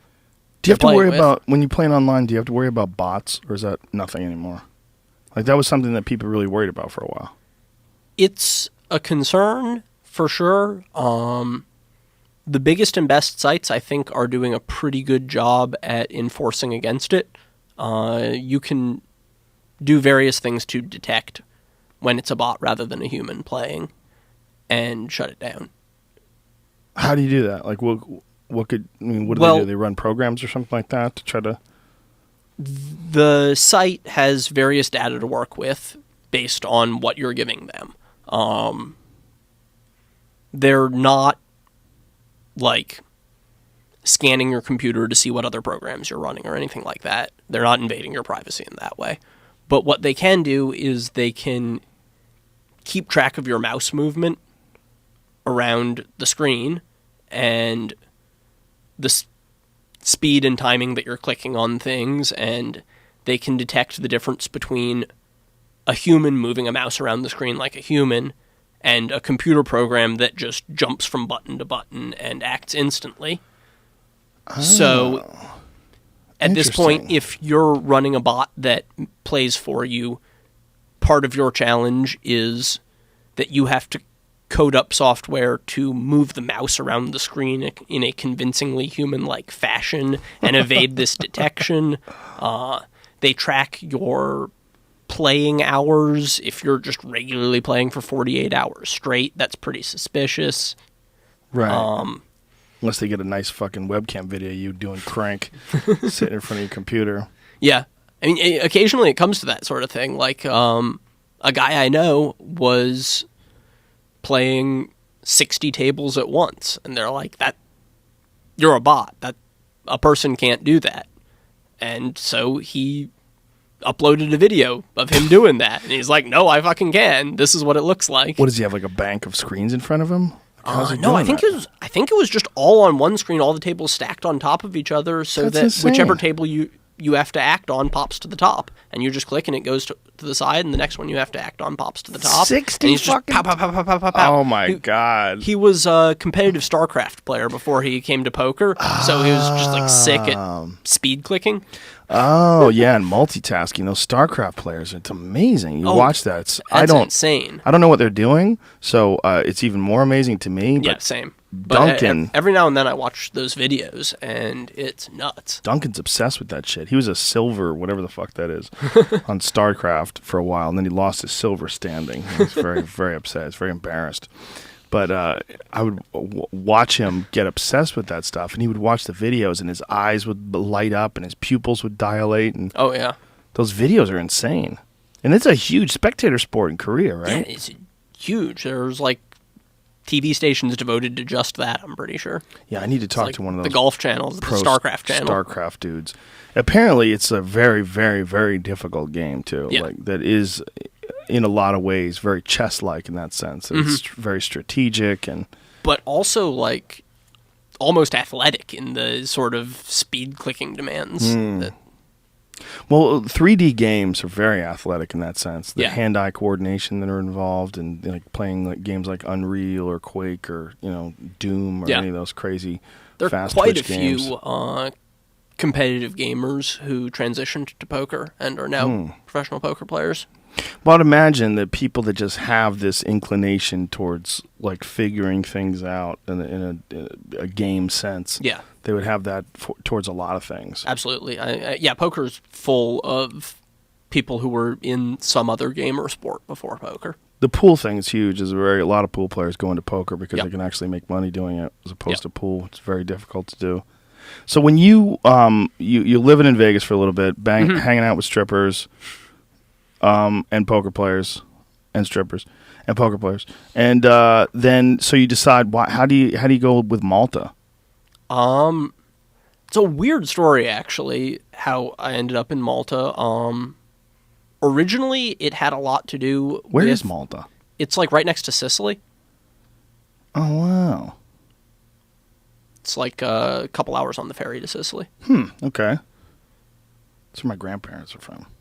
Oh, cool. So, my mom's yeah, side. Malta's real nearby. I drink a lot of Sicilian wine and eat a lot of Sicilian pizza there. I bet, man. The food there is supposed to be sensational. Like the Yeah. seafood's supposed to be amazing. Oh, the local red king prawns in Malta are some of the most delicious things I've ever eaten. Wow. Okay. So how do you what makes you live there? Is it a tax thing? Is it a gambling thing? Residency thing. It's easy. It looked like it was going to be when I started looking into it at the time. It was basically just you need to pay some relatively small fees for the process. You need to fill in a bunch of paperwork, mainly stuff like demonstrating that you have enough money to support yourself, that you haven't been convicted of any crimes in the country you're coming from, basic stuff like that. And they will give you a permit to stay there as long as you like. So do you speak Spanish or Italian? Like what do you have to speak there? In Malta, they speak Maltese and English. Maltese. And what is Maltese? It is a Semitic language, so like closest to Arabic. Whoa, Jesus Christ. But it's written in like Roman characters, like the alphabet you're used to. Oh, okay. Not like Roman numerals. No, not I'm Roman thinking numerals, like- V's instead of U's. No, and- the alphabet we use for English and French and Spanish and Italian. Wow, but it's a Semitic language. But it's a Semitic language, so it's just full of like X's and Q's and What? GH's that you can't pronounce at all. Like, I needed to go to the post office to pick up a package that had been sent to me, and I don't have a car there, so I need to take a taxi. So I get the address of the post office, I write it down. It's in a town I thought was called Cormi. It's spelled Qormi. I get in the taxi, I say, I need to go to the post office in Cormi. The guy looks at me like I've just told him I need to go to the post office on the moon. He's Right. never heard of Cormi. It's not a big island. There are like 500,000 people there. You can drive from one end to the other in an hour. I say it again. I show it to him on the piece of paper. He says, "Oh, Ormi! Yes, we can go to Ormi." Or Starts with a silent Q. a silent Q. Who would have guessed? Silent Qs? Why use it? How weird. What a strange thing. That whole part of the world is so bizarre because it's like sort of the echoes of the conqueror movements of thousands of years ago. Oh, yeah, and you can really see it in Malta. I mean, it's been conquered by so many people over the years. Obviously, the language is Semitic because at one point it was under Moorish or Arabic control. Which is why that scene from True Romance with the Moors in Sicily. Yeah. With, where it's saying that, yeah, the racist scene where all the black people. That's the reason why so many Sicilians have dark skin and curly hair. Maltese people look roughly like Lebanese people or something. Wow. And a they're 2-hour pretty ferry dark-skinned. They speak a language that sounds a lot like Arabic with an Italian accent, basically. So did you do like a lot of research before you decided on Malta? Medium amount. Did you know anybody living there already? I knew a few people who had been there. So you just fucking moved to some strange island? Well, what happened was the Department of Justice crackdown on the poker sites happened in April 2011, and a few weeks went by. We're thinking maybe this will all just blow over and everything will be back to the way it was in a month or two. It became pretty clear that was not going to be the case by late May. And the World Series of Poker is about to start in Vegas. I'm going to be playing a poker tournament every day for 6 weeks. But I'm beginning to plan ahead to what I'm going to do after that so I can get back to playing online. And talking to my girlfriend about where we're going to move. And the idea of Malta comes up, and we decide she's going to go there by herself and check it out while I'm playing the World Series. And she's like not really that enthusiastic about this idea at the time. She's like, we're going to go to this little shitty island in the middle of nowhere. I don't know about this. Yeah, that sounds weird. But she went over there and ended up loving it. It's like, Malta's great, let's go there. Wow. Yeah, came back, just... Where'd the other poker players go? Did anybody follow you over there?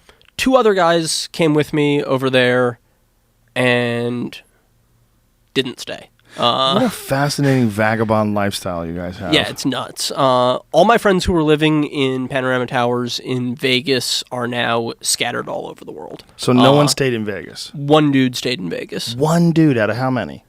One dude out of my, close group of 10 friends or so, and a handful more out of the, 50 or 60 who are living in the building. But isn't it legal now to gamble online on some sites if you live in Vegas? Yes, there is online poker in Nevada, but it's Nevada only.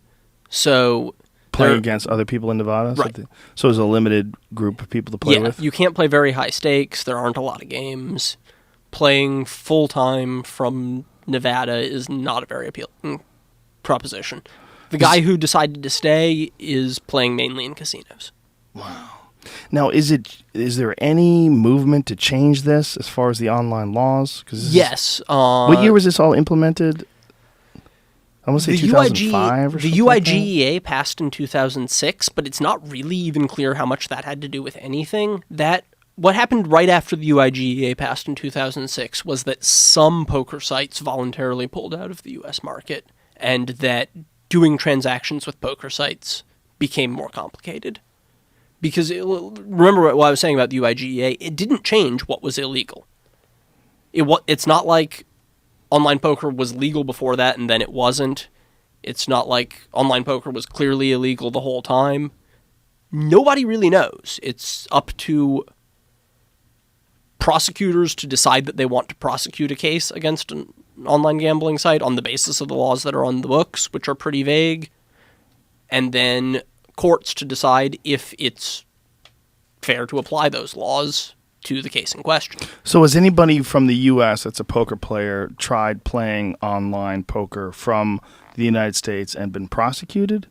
Players don't really get prosecuted. So it's essentially the site owners? The sites are the ones that are exposed to legal risk. So if you just decided to stay in Vegas and keep playing online, what would be the risk? The sites wouldn't take my business. They wouldn't take your business. What if you went through a proxy? Then I might trick them and I might get to play on the site, but I would be constantly at risk of being caught, and Confiscated. if I'm caught, I might lose all my money. Yeah. So, yeah, you have to do all sorts of identity masking bullshit to get away with playing on international poker sites from the U.S. these days. What's being done to try to change that? In some ways, it's pretty similar to the marijuana movement in the U.S., actually. It's happening on a state-by-state basis. There's probably not going to be a federal bill anytime soon. There have been some attempts, but they haven't come very close to passing. But so far, Nevada, New Jersey, and Delaware have passed online poker bills. And you can play in those 3 places. That's it. That's it, so far. California is at the forefront and is a huge one. If California becomes an online poker state, even if you can only play against other California residents, it's a big enough state with enough money that will be a full-fledged poker economy. Yeah, 20 million people here. I mean, this is a goddamn country. Yeah. This is Canada. Close. Canada's 40. Is it? I think so. I think I looked that up recently. I think you did too. I think you're right. I think we looked it up actually. Well, let's find out right now. Population of Canada. I want to say it's 37 population. That sounds about right. I think California is actually higher than 22. Yeah, 34. 34.8. California or Canada? Canada. 34.8. I want to say California is close. I mean, LA is 12 or 14 already. 38. California's 38. Yep. So yeah, California's a bit bigger than Canada. So pretty close. 38 and 35. And then those are pretty comparable to like the larger European countries. That's like LA's 20 million. LA's 20 million? Yeah. Wow.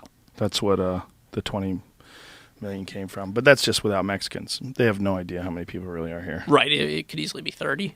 Yeah. Or 40. There's a lot of people here that are undocumented. Yeah. That's a crazy thing. Yeah, the actual numbers. I mean, I'm sure they probably have some sort of a vague idea, but unless they're going from neighborhood to neighborhood scanning, I mean, how do they know? Yeah.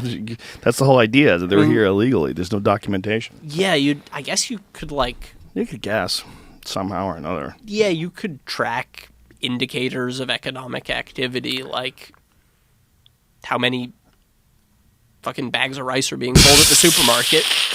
Racist! I don't know if that would work, but I mean, track how much food is sold in LA. That has to be pretty closely correlated with how many people there are here. I guess. But how much cash business do they do? That's where things get really squirrely, because a lot of folks in the illegal community, they work for cash. They spend cash on their bills. But you don't spend pay cash taxes. at the grocery store. The grocery store has a record of that. They don't know who spent it, but they know how much food they're selling. But it would be racist to check, because you'd have to check those weird markets, with weird Spanish names. You drive by, like you go down Van Owen, and you see those. I mean, you check all the markets. Yeah, I guess. And then just calculate how many people are buying that food. Yeah. And look at you clever bastard. He treated it like a goddamn poker game. So, how long have you been in Malta now? Since September 2011. So, 3 years. And any plans on, what about like Monaco or any of those other places where you can... Monaco's creepy. I don't want to go to Monaco. Is it creepy? Everyone there has so much fucking money, and they're so snobby. So says the guy who made $1.6 million his first year of playing poker. Those fucking rich assholes. You know how, you'll see a car drive by in the States, it'll have, a handwritten sign in the window, for sale, $15,000, call this number? Yes. In Monaco, you'll see that, only it'll be, the fucking McLaren or something, for sale, 1.5 million euro. Just handwritten sign in the window. Come on. I've seen that in Monaco. A McLaren for sale? With a little handmade sign? I don't know shit about cars. I may be guessing the wrong name. I know, but yeah. Well, real really fucking expensive sports cars. Car. Wow, that sounds crazy. Why wouldn't they go to a broker? The taxis there are all Cadillacs. If you have that much money, why wouldn't you go to... If you have enough money for a fucking McLaren... There's different McLarens. Yeah. I've talked about this in the podcast before. People got upset at me. But there's this. So I was saying that McLarens don't sound very good, and then they said, "What about this? Sounds awesome." That's the $1 million McLaren. It's Yeah. $1 million+ McLaren has this amazing sound to it. But the regular McLaren, that's like I think 200,000+. It doesn't sound bad. It just doesn't sound like a Ferrari. Like Yeah. Ferraris have this. Part of the beauty of a Ferrari is the sound it makes. The people underestimate that. That's one of the reasons why turbocharged cars aren't appealing to a lot of real sports cars fanatics, because they just don't have the same sound. Because That makes sense. Yeah, the forced induction with the air, it just doesn't give the same exhaust sound. So much so that a lot of some of the new turbocharged cars, what they're actually doing is they're faking the sound. So there's a thing called the sound synthesizer that they use on the BMW M5. You could turn it off, praise Allah, because it's really gross. And when you have it on, it's actually pumping sounds like engine sounds through your speakers. So it uses the sound system of the car to make you think that you're making all this engine noise. Which car is this? The BMW M5, which is a brilliant automobile. But they just tacked that on because it was too quiet by default? Well, they used to have a V10, and the V10 was a monster engine. It was just an incredible engine, and it made so much cool noise. It was just like this fucking throaty, deep, powerful. I'm pretty sure it was a V10. Hold on a second. BMW V10. Let me pull it off real quick. WV10. And they switched to a turbocharged engine. Yeah, it was a V10. So they switched to a turbocharged engine for the new one. It has more power, more torque, it's faster, but it just doesn't sound as good. It just doesn't. The one that it used to have this incredible wail to it that's like, here, I'll play it for you. Sound like a Ferrari. Like Ferraris have this. That's part of the. That's the delay. Yeah. Let me find this fucker. So anyway, what I was saying about Monaco is that more than any other place I've ever been in the world, there's this feeling that you don't belong there and that nobody is happy about the fact that you turned up. Like, nobody's happy about the fact that you turned up. Like, there's one big poker tournament a year in Monaco that I have been to several times, and, like, all the hotel staff and cab drivers and everybody else like that I've interacted with there just seems like surprised and put off that you're there? That there's, like, some young American dude who doesn't speak French who is in Monaco. Really? So it's just a millionaire, billionaire playboy place. Yeah, and they want it for the rich French-speaking people. But doesn't, like, George Clooney live there or some shit? Yeah, I mean, there are a bunch of people who are not French. But he's probably got, like, chateaus all around the world. For sure he does. Chateau. A chateau.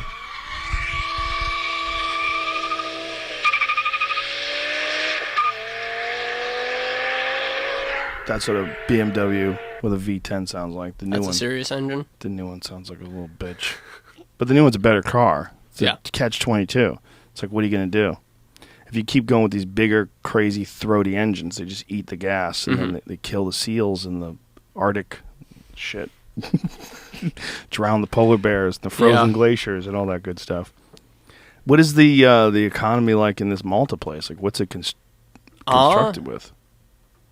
A lot of it at this point has to do with foreign companies, many of them in the online gaming industry, a lot also just in banking and finance and stuff like that. Is there tricky laws there or something? Is that why they moved there? Yeah, it's some of the lowest tax rates in the EU. So, like many small countries, it's like, Antigua or St. Kitts, or there are a bunch of, like, island nations near the U.S. that have carved out a niche for themselves as tax havens and business-friendly economies. Malta has a bit of that going on, as well. So do you have to, because you maintain your United States citizenship, do you have to pay taxes there and here as well? Is that how it works?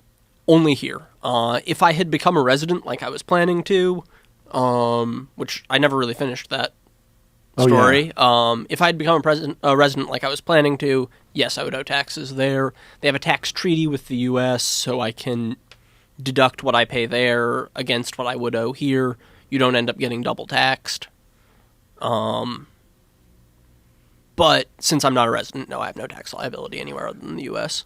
See, but if you do become a resident somewhere else, you have to give up your residence here, right? No, not always. Not always? Really? I mean, in this case, not at all. This isn't becoming a citizen. This is just becoming a permanent resident. Oh. So I don't get a Maltese passport or anything like that. I get like a sticker that goes inside my U.S. passport saying that I am a registered permanent resident. Yeah, there's a thing like that with Mexico. Yeah. Like you get a resident visa or something like that. You can stay like 6 months at a time, and then you have to go back and forth. Yeah. There are all kinds of visas for every country has their own set of rules and different rules that apply to citizens of different other countries. And do you enjoy this living in Malta and doing your online gambling there? Yeah. It's a pretty decent place to live. If I could live anywhere in the world and keep playing online poker, there's a decent chance I'd pick somewhere like San Francisco over Malta. Why San Francisco? I just really like it there. I was like getting ready to move there from Vegas just before the DOJ crackdown. Just because of the atmosphere of the town? Yeah, it's just a nice place. It's a great place. Very smart. Yeah. It's one of the smartest cities, I think, in the country. It's also like one of the most tech savvy. There's so many tech people there. A lot of complaints though. The folks who were there for a long time are complaining about the real estate prices are just shot through the roof, where regular people can't even afford to live there anymore. They can't afford to buy houses because I looked at the housing prices. Like, in San Francisco, bad. It's a ridiculous. A $4 million house is like this like regular house. Like, how is that a $4 million house? That's not no shit. It's $1 million house maybe, but it's not a $4 million house. I have friends who live in Atherton. Do you know where that is? No. It's the richest. It's one of the richest neighborhoods in the country. Okay. And it's just outside of San Francisco, and it's fucking preposterous. Like, their house is worth $15 million, and it's not worth $15 million. It's just not. Yeah. It's just they have a large backyard, but I mean, it's not large if you live in Kansas, right? Or in Nebraska or anywhere else. It's just large for this one fucking area where it's just ridiculous real estate. I mean, it doesn't make any sense. Like, you look at this, you're like, how could you ever pay $15 million for this fucking house? It doesn't make any sense. Yeah, that shit's crazy. But it's called all those wacky fucking billionaire Google people live out there. Right. It's just too much money. So, yeah, I mean, it's supply and demand. People want to live in this one spot. There's limited space, and those people have a whole lot of money. It drives me crazy, though, that you can't live here. Not that I love you so much.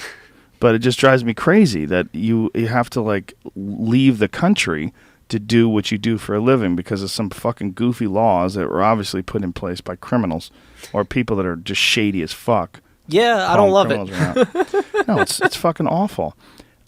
It's awful. So if it does change, will it be like a something that's going to happen, within the next decade, or is it like... I think so. Yeah, I mean... Does like PokerStars.net, do they try to work on that? Or they? Yeah, there is a pretty good chance that they will be in the New Jersey market in the next year or so, because you need to get regulatory approval, and obviously the U.S. casino interests are trying to keep PokerStars out.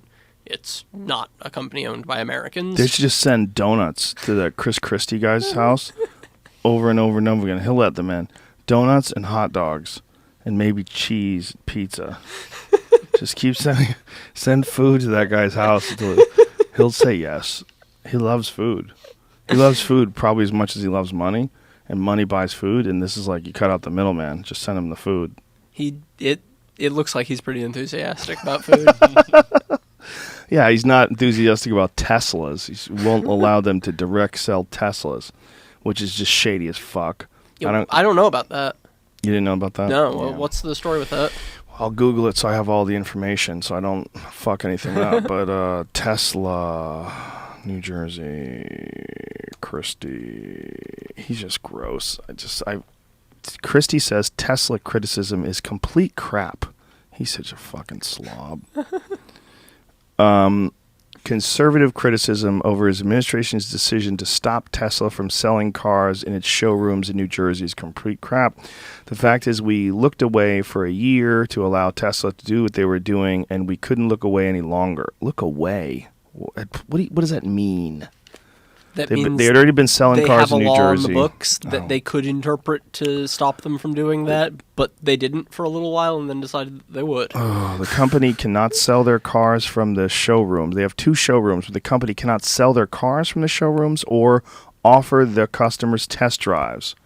The Jersey law on the books since the 1970s requires cars to be sold through the traditional dealership model. Okay, he says, I don't like the law either. I didn't vote for it. I didn't sign it. But I don't get to just ignore the laws that I don't like. Okay, well, that actually makes sense. Yeah, so... He probably was spitting food out when he said it, though. Probably had shit flying out of his teeth. Somebody sued or whatever, and they couldn't ignore it. Yeah, maybe. Yeah, probably. Something, or someone paid someone off or something like that. Right. It's just gross.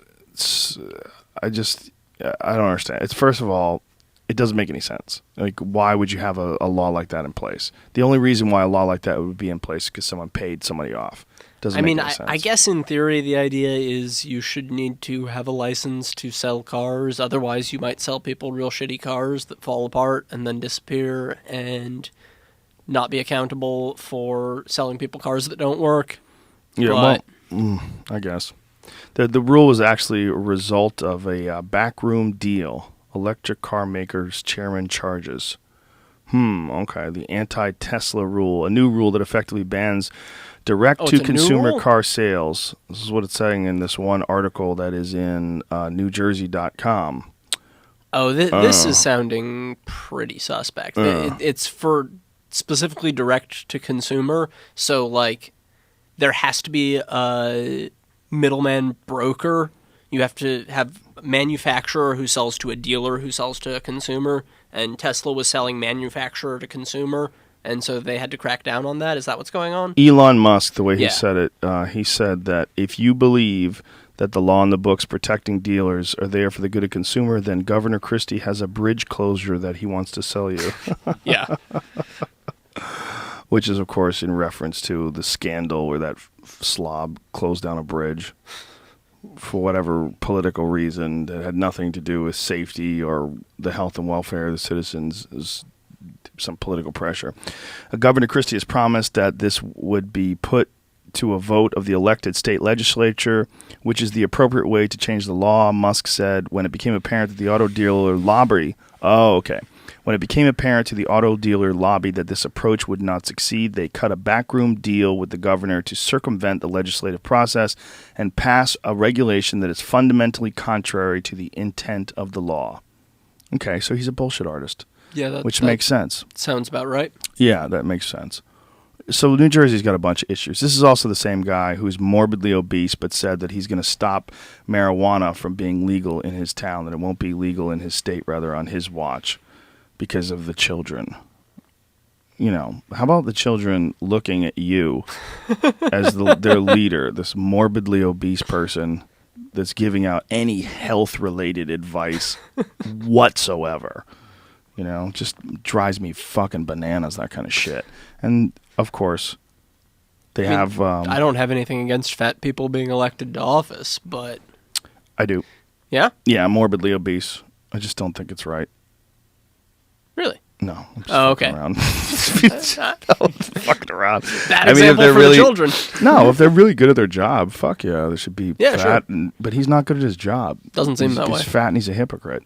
It's just, my issue became only with the marijuana thing, which is marijuana is near and dear to my heart. I think it's a fucking fantastic plant, and I think it aids evolution. And so I see some non-evolved, morbidly obese person who doesn't care about his health, and he's trying to push what he's talking about it from a health perspective, worrying about the children. Not only that, he's citing studies that he doesn't understand, biased studies that he doesn't understand at all. Yeah, the government studies on that stuff are ignoring real shady. Yeah, ignoring all the positive benefit studies that have just time and time again been pushed aside because of their agenda. Well, yeah. I mean, in my opinion, you don't even need to demonstrate that there's anything positive about it for it to be clear that it should be legal. Just from a harm reduction standpoint, people are going to smoke weed whether or not you tell them it's legal. And if you make it illegal, then they're going to have to deal with criminals to do it. And they're going to be putting themselves in danger, and there's going to be more crime, the associated crime that goes with that. And not only that, people are going to be locked up, which is more harm. Yeah, which is ridiculous. Blocking people up for nonviolent drug offenses is archaic. It's stupid. In fact, the World Health Organization just recently called for a decriminalization of all drugs. I saw that, yeah. Fascinating. Absolutely fascinating. I think it's absolutely the right thing. It is the right thing. If you can have drugs, and you can have drugs, there's goddamn plenty of drugs. Gone over this 1,000 times, but go to any corner liquor store and you could drink yourself to death. Yeah. Go to any drugstore. There's a liquor aisle that's filled with enough booze to kill dozens of people. Oh, yeah. We live in a preposterously hypocritical society. Is Malta like that? Can you get good weed in Malta? What's it like? No, Malta is pretty repressive on the drug laws. Really? It's a Catholic country. Ah, those fucks. So what happens if you get caught with a joint in Malta? Death. Potentially a good bit of time in jail. Really? A joint? I don't know. The fucked up thing with Malta drug laws is that they really don't draw a lot of distinctions between one drug and the next. And there's a bit of a growing heroin problem there. And so there's a bit of a push for harsher drug laws to crack down on that. And there have been a couple cases of that spilling over into weed and people getting in a lot of trouble for a relatively small amount of weed. That kind of makes sense. That does happen in a lot of these smaller countries or countries that are just not as sophisticated. They tend to lump drugs together, and oftentimes they also tend to prosecute people based on the weight of the plant, and they pick up the pot with the plant, like the pot, like that grows in. The dirt, the soil itself, and they count all that as your drug. Yeah. Like if you found someone who had marijuana plants in their house, and you weighed everything. It's like probably a few ounces of smokable marijuana, but it's like many pounds, dozens of pounds of stuff associated with it. Yeah, it's like a sneaky little fucking loophole that prosecutors use.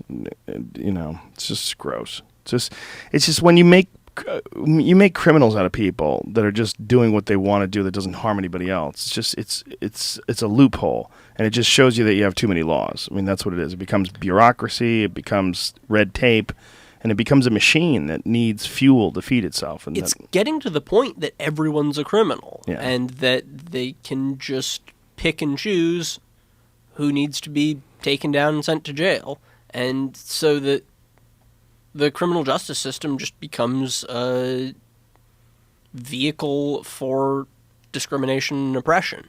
Because if you interpret the laws to the maximum stringency, we're all felons for a million different reasons. A bunch of the shit you do on the internet's a felony. A bunch of the shit you own in your house is a felony.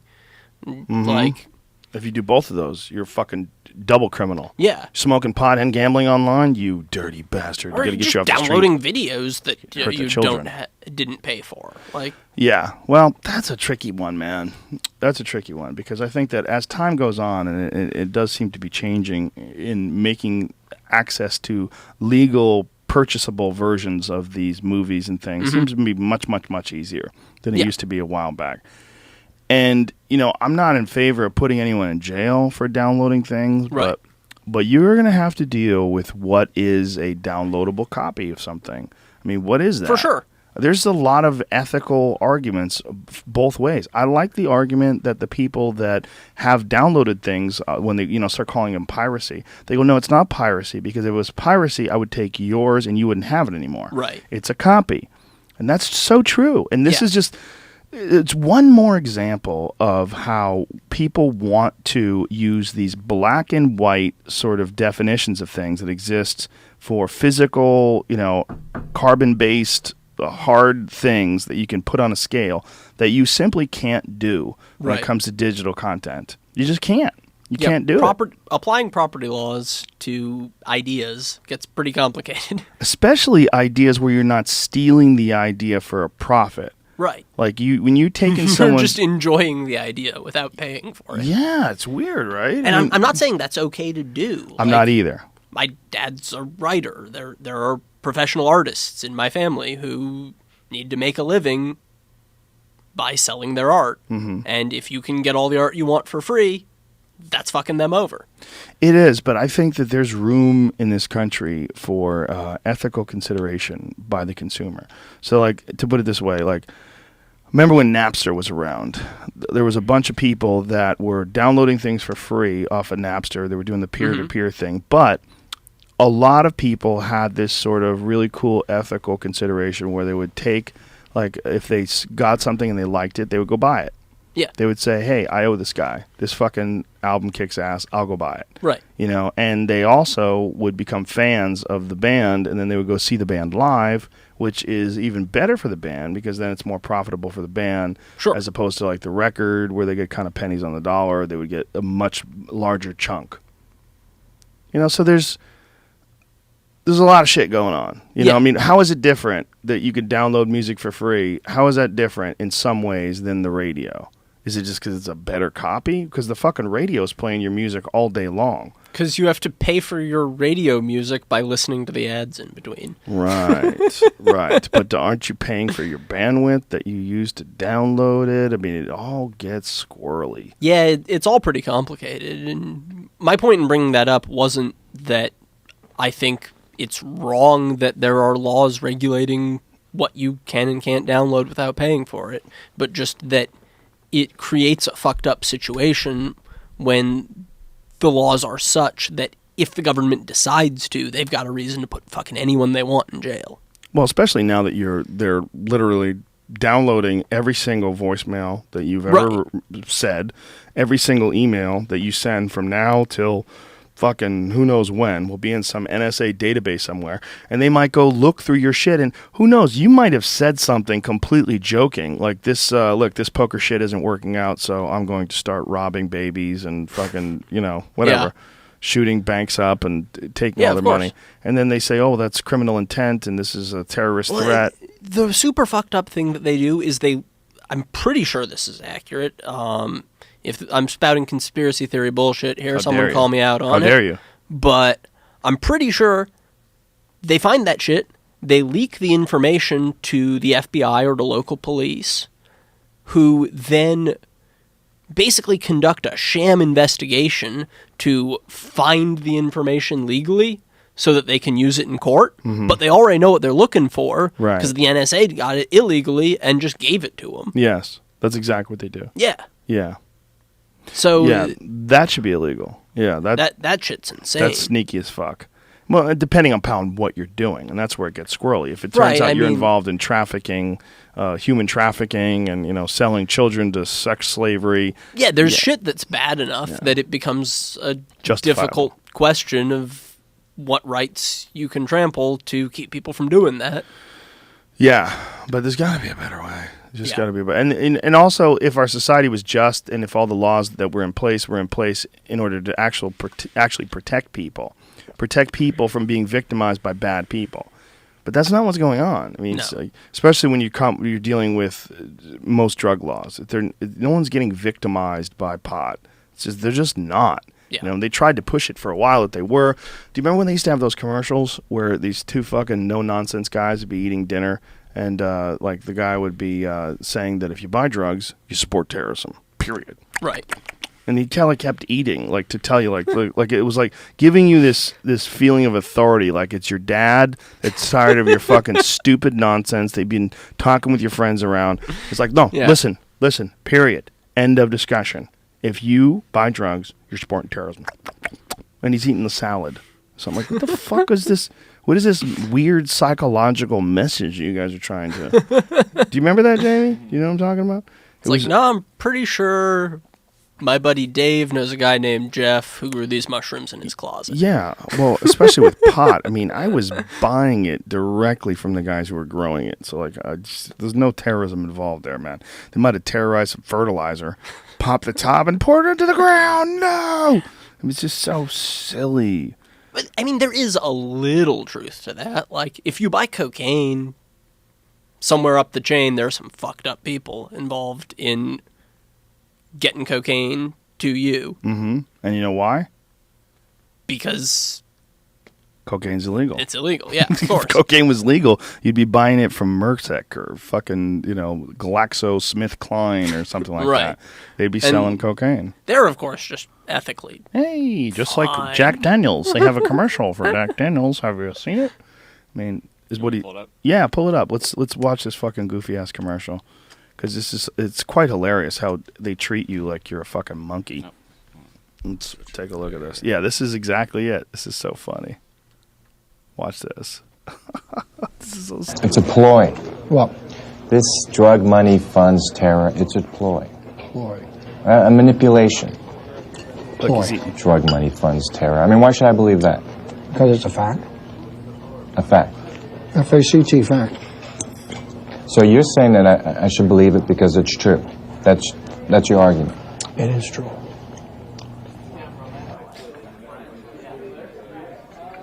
So the guy on the left, the first guy, is a moron, the handsome guy, and the older gentleman is like his. That's a weird ad. It's the dumbest fucking ad ever, because there's nothing being said. It's two dickheads. Why is that convincing? Who thought that was a good idea? Because people are scared of their dad. It's convincing for people that are scared of their dad. Not only that, who's going to fucking see that and go, I don't want that guy eating salad to be mad at me, so I'm not going to buy drugs.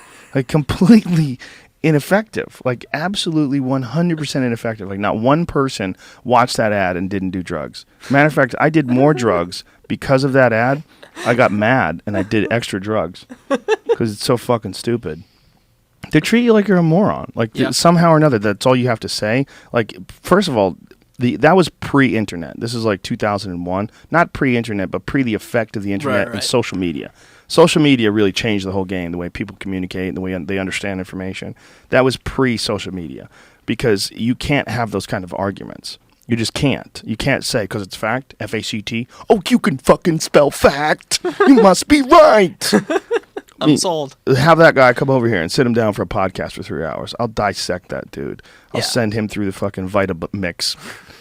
Splice him up. You silly bitch. It's ridiculous. It's a ridiculous way to express an opinion. Yeah. You know, first of all, you can't make an argument about terrorism and drugs in a 30-second commercial. It's just physically not possible. Yeah, you don't have the room. It's a really complicated issue. It is as complex as biological life itself. I mean, it is unbelievably complex. If you want to break down the root cause of addiction, where drugs come from, what is a drug, what are the effects, why does this one term drug, why is it a blanket that we throw over things that save lives, that enhance cognitive function and productivity, like caffeine, and things that kill you, and things that are bad for you, and things that makes life more interesting. There's all together under this one big blanket called drugs. So if you're saying if you buy drugs, you support terrorism, if you have a cup of coffee after your meal, I'm going to stab you because you're a fucking drug user, you crazy asshole. You're going to have a whiskey on the rocks like a gentleman, you piece of shit. It's just like, it's madness. It's like, and that's all the kind of shit that was available, was out there before the social media aspect of the internet made that preposterous. Could you imagine the Twitter response if somebody tried to put a fucking video like that? Hashtag yes all drugs. Hashtag yes all drugs would be the fucking the parody attack of it. They're still out there? They're still putting out not like that. Not that bad, I guess. What is one that you could think of? Jamie, see if you can look up recent anti-drug propaganda commercial, because I don't think they do them anymore. I really think that they're so idiotic. if one child went without a school lunch that was funded by the state, if one teacher got paid $1 extra, someone who made that video should get their dick kicked into a fucking meaty pulp. Because it's just a waste of money. It's a waste of taxpayer money. Not only that, most of that shit, when you see that, remember that talking dog? Like, Yeah. Lindsay, I wish you wouldn't do drugs. That was the one I was about to bring up. Isn't that pretty recent? Fairly. It was on my 2009 comedy special. So I'm assuming that it was 2007 or 8. Yeah. And it was just mocked mercilessly. Yeah. I wish you wouldn't smoke pot. You're not the same when you smoke pot. I miss my friend. Fucking retarded. Sponsorship, that's all made by a Partnership for a Drug-Free America. Right. The problem with that, of course, is a Partnership for a Drug-Free America has received millions of dollars from alcohol, tobacco, and pharmaceutical companies. Yeah, So of course. my joke was that that's like hookers making commercials against strippers. That's really what it's like. It's like Pretty much. like alcohol companies making commercials against pot, or pharmaceutical drug commercials making commercials against pot. It's preposterous. It's just It's just idiotic. Is there more? Is there something recent? There's the Foundation for a Drug-Free World. Oh, a world filled with... First of all, before we talk about this, if you're interested in any of this stuff, like really in depth, I recommend Dr. Carl Hart's work. Dr. Carl Hart, who has been a podcast guest, and what was the name of his book? Remember his book? Here, I'll pull it up real quick. Dr. Carl Hart. He had a great point, and one of his...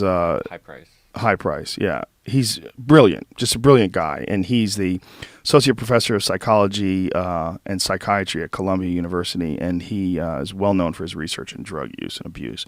And his statement is so clear; it's just the best statement. Not only is there never going to be a drug-free America or a drug-free world, you wouldn't want it. Yeah, of course. You wouldn't. Like, why would you? Drugs are technology. You know, the reason they exist is because they're effective. Is because we have figured out that there's ways that we can manipulate the way our mind works, the way our body works, the way our body feels, for good and for bad. And like all things in life, human beings have tools, and those tools can be abused, or they can be used, and they can be used to the greater good of mankind. And a drug is just like that. It's just like a tool. Absolutely. What is it? Do you have a commercial? There's a bunch of them. Just play one of these goofy fucking things. In the United States have tried drugs or alcohol by the time they're 13 years old. A third of teens have gone to house parties where there was alcohol, pot, cocaine, ecstasy, or prescription drugs. Over half of kids say it would be It's a nice easy for sneaky them use to of an get or pot statement. if they wanted some. 7 out of 10 teenagers have been offered an illegal drug. Teenagers whose parents talk to them about drugs are 42% less likely to use drugs. Okay, well that's a good commercial. I mean that's like talk to your kids. That makes sense. That really wasn't bad. Also, 7 out of 10 kids get offered drugs in high school. I want to know who those other 3 are. Those fucking losers. Nobody's offering you drugs? Come on, man. What fucking parties are you going to? You're not getting something? Yeah, don't take pills. You don't know what they are, all right? Don't do heroin. That shit's addictive.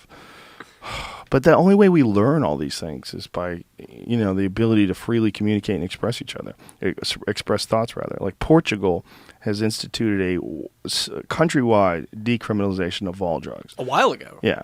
And it's going great. The results have been fantastic. Yeah. Lower crime, lower drug addiction, lower cases of HIV infection. It's just across the board. Across the board, yeah.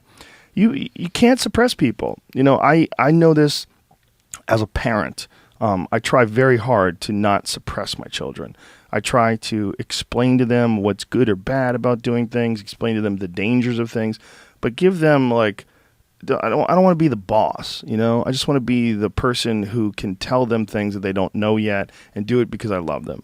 But as soon as you fucking tell people, because it's a drug, because it's a fact, F-A-C-T fact, I just want to beat you to death, you fucking dunce, you shitty propaganda machine, walking around with a fucking pair of glasses, eating salad. Asshole. Asshole face. Just such a fucking shitty commercial. That's my least favorite commercial, I think, ever. Because it's a fact. F-A-C-T fact. So you're telling me that it's a fact. I'm telling you you're both assholes. Yeah, The first guy's who an talks asshole. about anything like that. Because it's a fact. Yeah. Your dad. It's like a dad thing. That guy is like a dad. I have a friend who has a dad like that. Yeah. And I know people who have dads like that. I can't talk to him because I'd be like, you're a dunce, and that's why your son doesn't accept your thoughts. You don't even understand this. He gets away from you. He mocks you. Okay, I got to go because I can't have this conversation. I'll fucking yell at you in your own house. I wouldn't really, but that thing, that fucking Mr. No Nonsense guy, that Mr. No Nonsense guy intimidates people because it's fact, F-A-C-T, fact. Anybody who fucking spells fact out like that, you should be able to just spit on them. Just it should be an automatic. What the fuck? Seems like the appropriate Spit. response. S-P-I-T, spit. It's not assault, but it's clearly gross. Too late for an intellectual discussion. Yeah, you gotta hit him. Hit him with rocks. Fucking pee on his leg or something. And I've taken this fucking way out of the boundaries of normal thinking. Assholes. But those kind of commercials are really insidious. They're insidious, and the roots of them is what's the most disturbing. When you find out this partnership for a drug-free America is it's essentially just a business ploy. Yeah, it's the alcohol lobby protecting their market. Yeah, I mean, it's so weird. It's so weird. Especially what it would be like. Well, that's not even good now. I was saying that it'd be like a really shitty movie that's attacking like a really awesome movie. for being, because they don't want you to go. I mean, because that's what it's like, kind of, in a way. It's just that no nonsense guys. It's just that is something that, like, for whatever reason, like even the ineffective way that the first guy communicated, the way so you're trying to tell me. That's what you're trying to tell me? Like, he's not telling you anything. Are you guys both dumb? Like, you guys are idiots. This conversation sucks. And this is the reason why people shouldn't be allowed to vote. You two dummies. You two dummies having this fucking salad argument. It's weird. And Malta, worse, huh? In terms of drug laws, yeah, it's pretty bad. You can end up in jail for a very long time for not very much. You do some fucking Midnight Express type shit, right? You ever see that movie? Midnight Express? Know. It's a movie I've where the seen guy... no movies ever. It's embarrassing. Really? Yeah. You just playing poker like a madman? How many hours a day you play poker? Not that much. I mean... 20? I'd say, like, I probably average 30 to 50 hours a week. Oh, okay. 50 hours a week is still like a real work job. Yeah. So it's a real job. And it varies a lot throughout the year. It's a lot of sitting. Yes, it is a lot of sitting. It's not good for you. Yeah, terrible for you. Sitting is the new smoking. Have you not heard? I have heard that phrase, and I kind of buy it. I mean, my back is way too fucked up for a 28-year-old. Is it really fucked up? Do you stretch out or do yoga or anything like that? I stretch a bit, but nothing organized, not as good as it should be. Yeah, you can get some bulging disc that way, dude. Degeneration of discs. I don't think it's gone that far yet, but... Yeah, I was using this thing for a while, which is pretty cool, this knee thing. Mm-hmm. But I decided that I like sitting up straight in this better than I like sitting on that thing. It doesn't have... You know what these things are? You ever see these? Here, I'll put it on. It's like a kneeling chair. Yeah, I do know those. I thought about buying one of those to sit on while playing poker and didn't do it. Well, there's good and bad to it. It's not the most comfortable thing, but it definitely forces you to sit up straight. A buddy of mine has started playing from a treadmill desk. Really? Yeah. So he's on his treadmill while he's... It's this, like, specially designed treadmill desk. He's, like, walking real slowly. It's not strenuous, because the studies show if you go more than, like, 2 miles an hour, it starts impacting your cognitive function. He's just walking real slowly, but he's standing up and moving around all day. That's while clever. He's on his computer. That's probably He's way liking better it a lot. for you. He's liking it a lot. I may do that eventually. Treadmill desk. I love it. What if it gets to like some virtual reality type shit, some Oculus Rift poker playing? That would be kind of dope. You aware of Oculus Rift? I'm not. You're not? Oh, but I have to tell you. Oculus Rift is the newest, latest, greatest 3D virtual reality helmet that they've created. Okay. My friend Duncan, who's a big proponent of it, he loves this shit because he got a copy of one of the earlier ones. He let me try it on, and it was amazing. But it was really pixelated. It was like Quake 1, like old school video gamey. Like there's no way you could misinterpret what it is. Like you know it's. Do you remember that really old Nintendo one came out like Virtual Boy? Virtual Boy. That's why I thought it was. Yeah? That thing What was was that? insane. Red. Red? A friend of mine got it, and he got a headache within 30 minutes. Some people get headaches. Brian got a headache from Oculus Rift, but it doesn't give me a headache. I think maybe it's the same kind of people that get like a boat sickness, like motion sickness on a boat, seasick. That would make sense. Yeah, it's an inner ear thing, apparently. But I think maybe that's a genetic thing. Like you either get it or you don't get it. Because my kids don't get it, but my wife gets it. It's weird. Because I think my kids get their robustness from the fucking old man. Anyway, this Oculus Rift, apparently it's gotten exponentially better. And Duncan called me the other day. I was at the Improv, and he called me up, and he was like fucking frothy. He's like, dude, what I just saw is going to change everything. The world is going to change. This is bigger than the internet. He goes, this is bigger than the invention of the wheel. This is bigger than he goes, it's fucking crazy. He was fucking frothing at the mouth. I wish I could see his fucking beady eyes like bulging out of his head. He was so happy and excited. He went to this 3D virtual reality developers conference thingy, and he said the newest version of the Oculus Rift, which hasn't reached consumers. I don't think any of them have, right? Just in a low-level sense, like developers. Mm-hmm. But the newest, latest, greatest one, you go into a room and there's a guy playing piano. And the way they filmed it, apparently, they put cameras all over a person's body. And so everywhere you look, it's like you see it as if the camera, like you're looking. Like there's no breakup of the motion. It's completely smooth. And it's completely HD, 3-dimensional, like a movie. Like you're watching perfect 3-dimensional 4K video. Jesus. Yeah, and you go into this room and there's a guy playing piano and he talks to you, and you get to sit down. You can like move near him, you can move around him, you can go like it's all been filmed. Like you can change where you're going. Wow. And the video follows you. And he said it's fucking nuts. Like the sound, he said, is like 3D. Stereo sound. The guy playing he goes, you feel like you're in a fucking room with this guy. He said it just changed.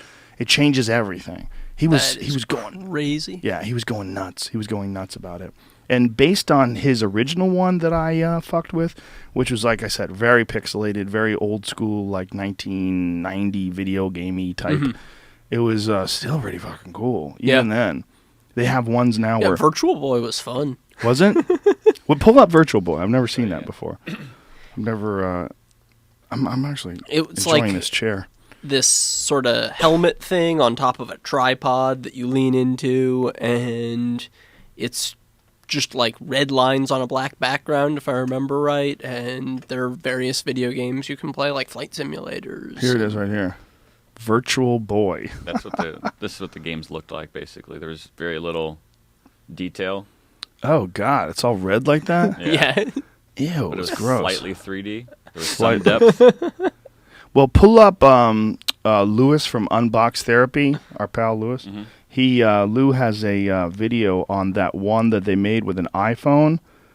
It's a cardboard box. He had it here, and you take this cardboard box, you open it up, and then put the pieces all in place, and then set your iPhone there, and then you put it on your head. It's like so low rent, and apparently they made it that low rent on purpose to mock the Oculus Rift, because the Oculus Rift is this gigantic, huge, silicone, and this is he's in depth about the Google Cardboard VR headset, or VR cardboard cutout that uses your phone to create a headset.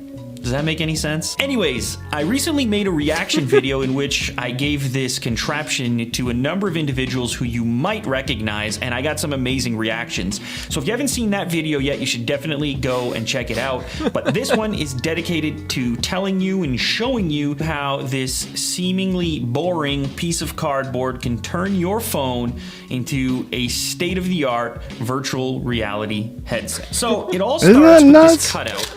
This cardboard cutout that you construct into what you That's see pretty here. sweet. Now, you can actually make this on your own using plans via the cardboard website. So you don't need to purchase one of these. Just get your hands on some cardboard, use the plans, and you can make it yourself. Or you can buy a pre-configured cutout via Amazon if you want something that's a little bit more streamlined and closer to a finished product. It's about $10, and I'll link that down in the description. Let's This is an interesting. let's cut it off here so Lou gets the hits. It's Unbox Therapy on YouTube, and he's got that. You can see that, as well as the recent video of us shooting the iPhone 6 glass with a bow and arrow. But he got a copy or hold of the newest the glass screen for the iPhone 6. It's this sapphire glass, and you can bend it. You can scratch it with keys. It's like really super, super durable. That sounds like a thing I would have some use for. Yeah. This is what my iPhone looks like. There. It's taking a beating, huh? Yep. Most of them have. But what you can't do with that, we found, is shoot an arrow through it. Did not deflect. Yeah, it did not deflect. It went right through it. It destroyed it. Yeah, arrows and phones don't mix. But, how often are you going to get shot by a fucking arrow when you've got a phone on you? Probably not often. And probably if your phone is ruined, that's not your biggest concern. Yeah, if you're getting shot by arrows, your phone is not. It's the least of your concern. Yeah. You should better be worried about your fucking personal health. Some shit's going down, son. You're being attacked by Mongols or something. Usually the arrows don't come one at a time. Yeah, I don't know how we got on this virtual reality headset thing.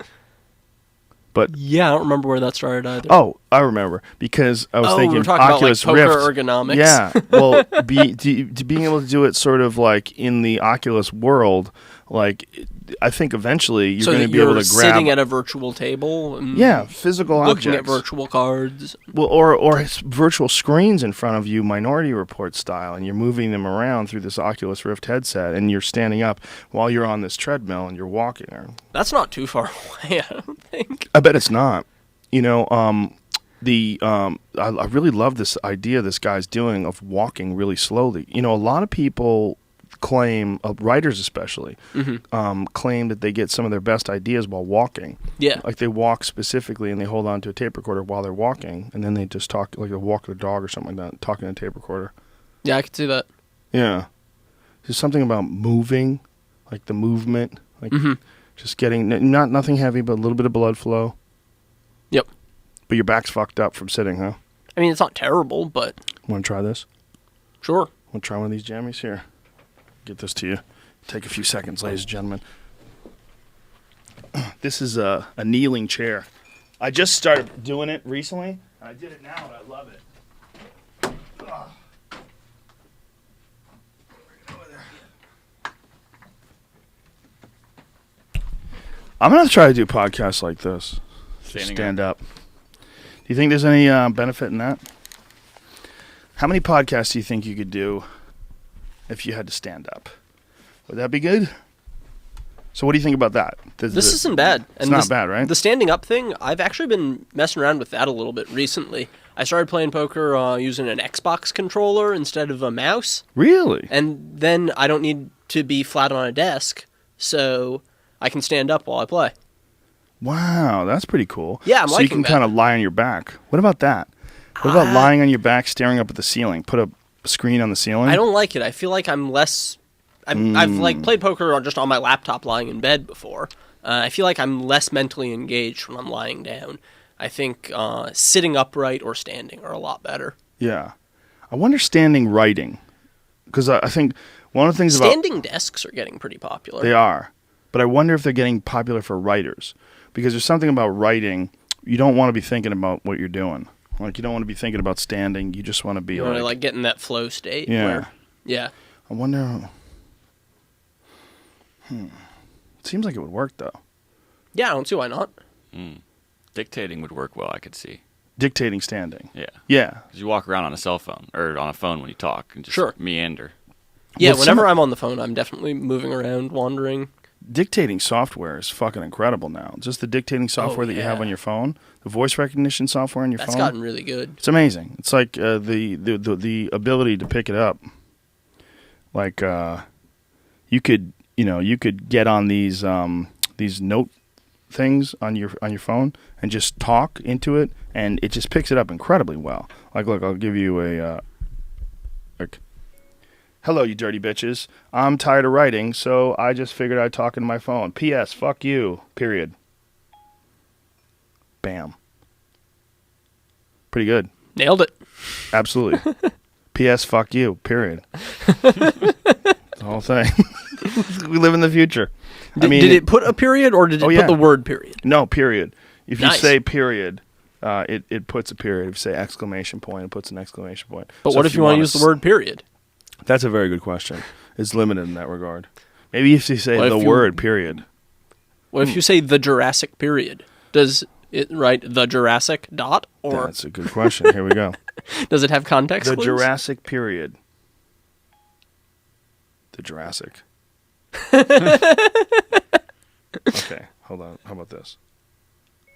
Period, the word. Period, the word. The Jurassic, Period.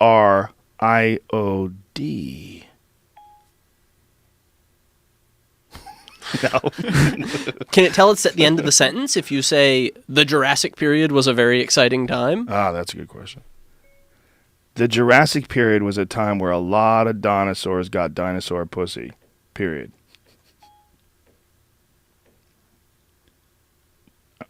No, it's fucking confusing. It's confused. Let me try that again. Here we go.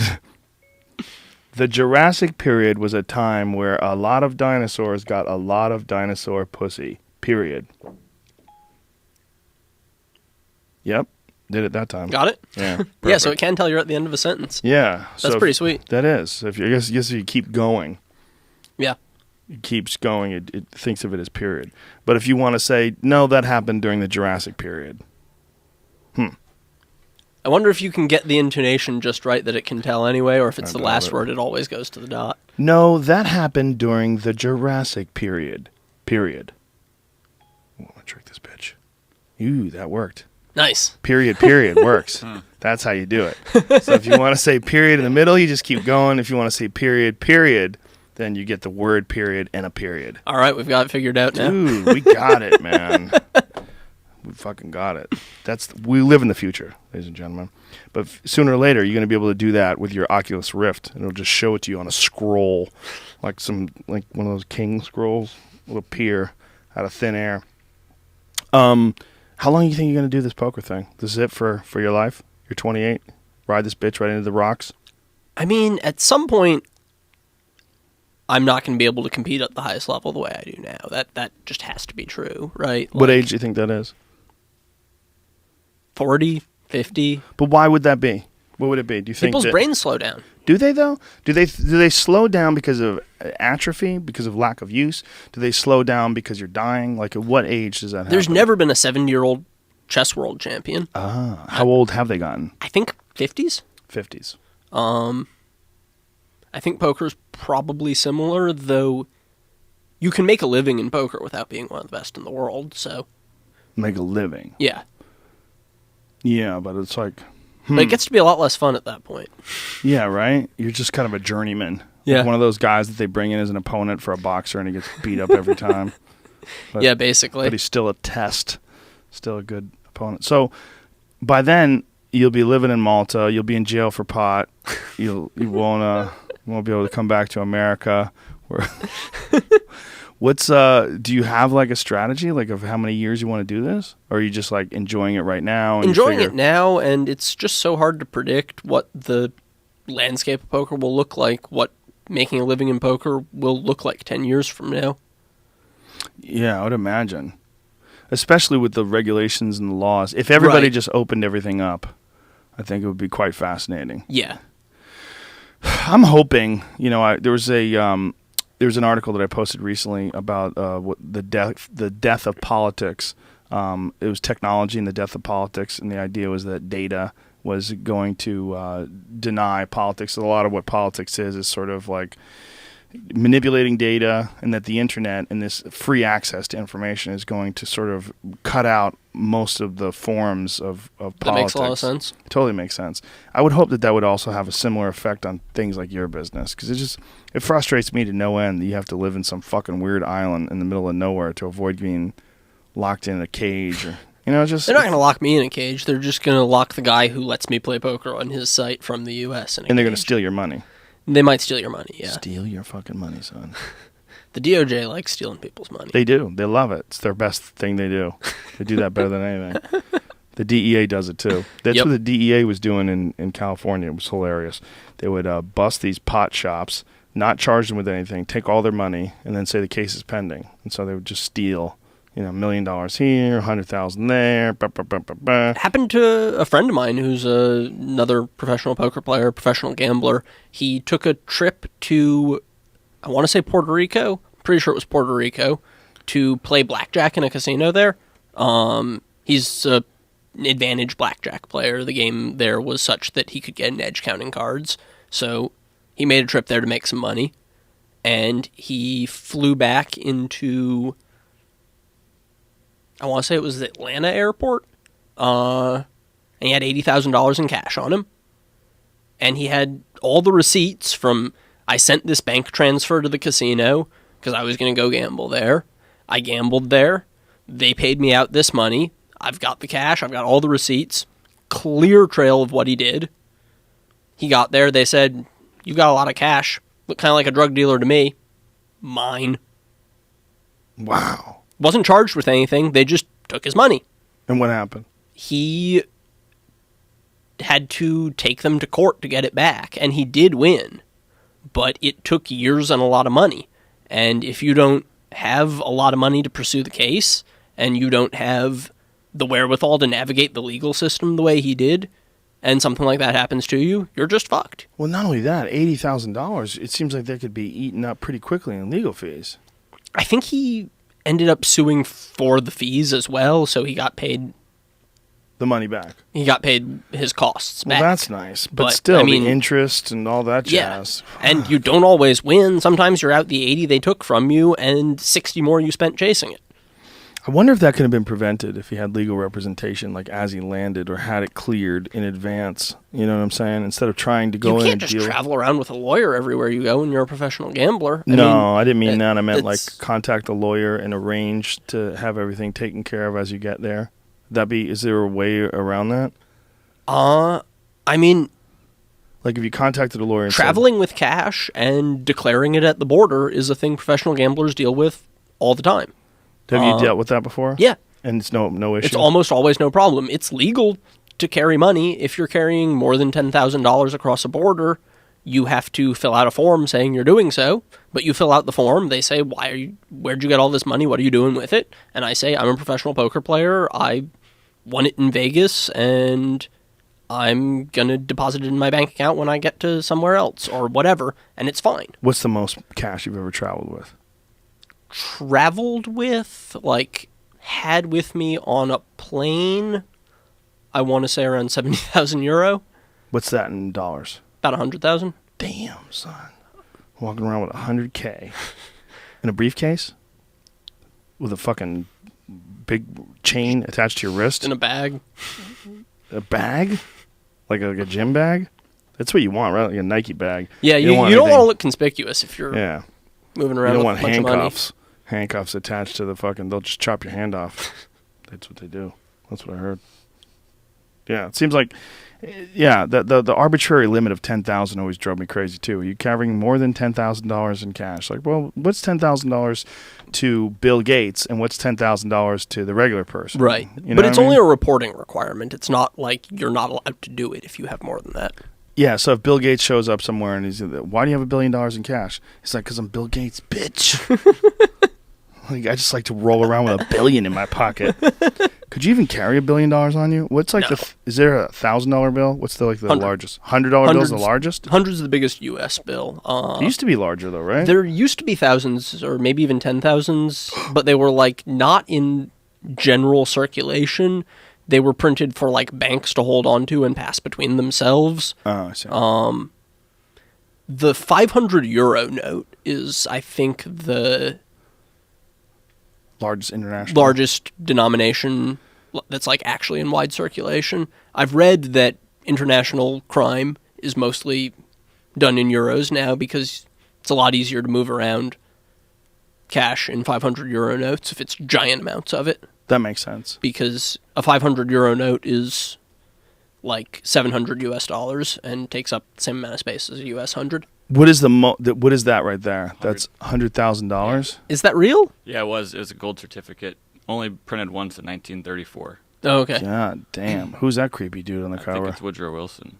Creepy looking fuck. He's responsible for some shit, guaranteed. Looking at his background. What is the most money that you ever won in a poker tournament? In a poker or playing tournament? Poker? Any event?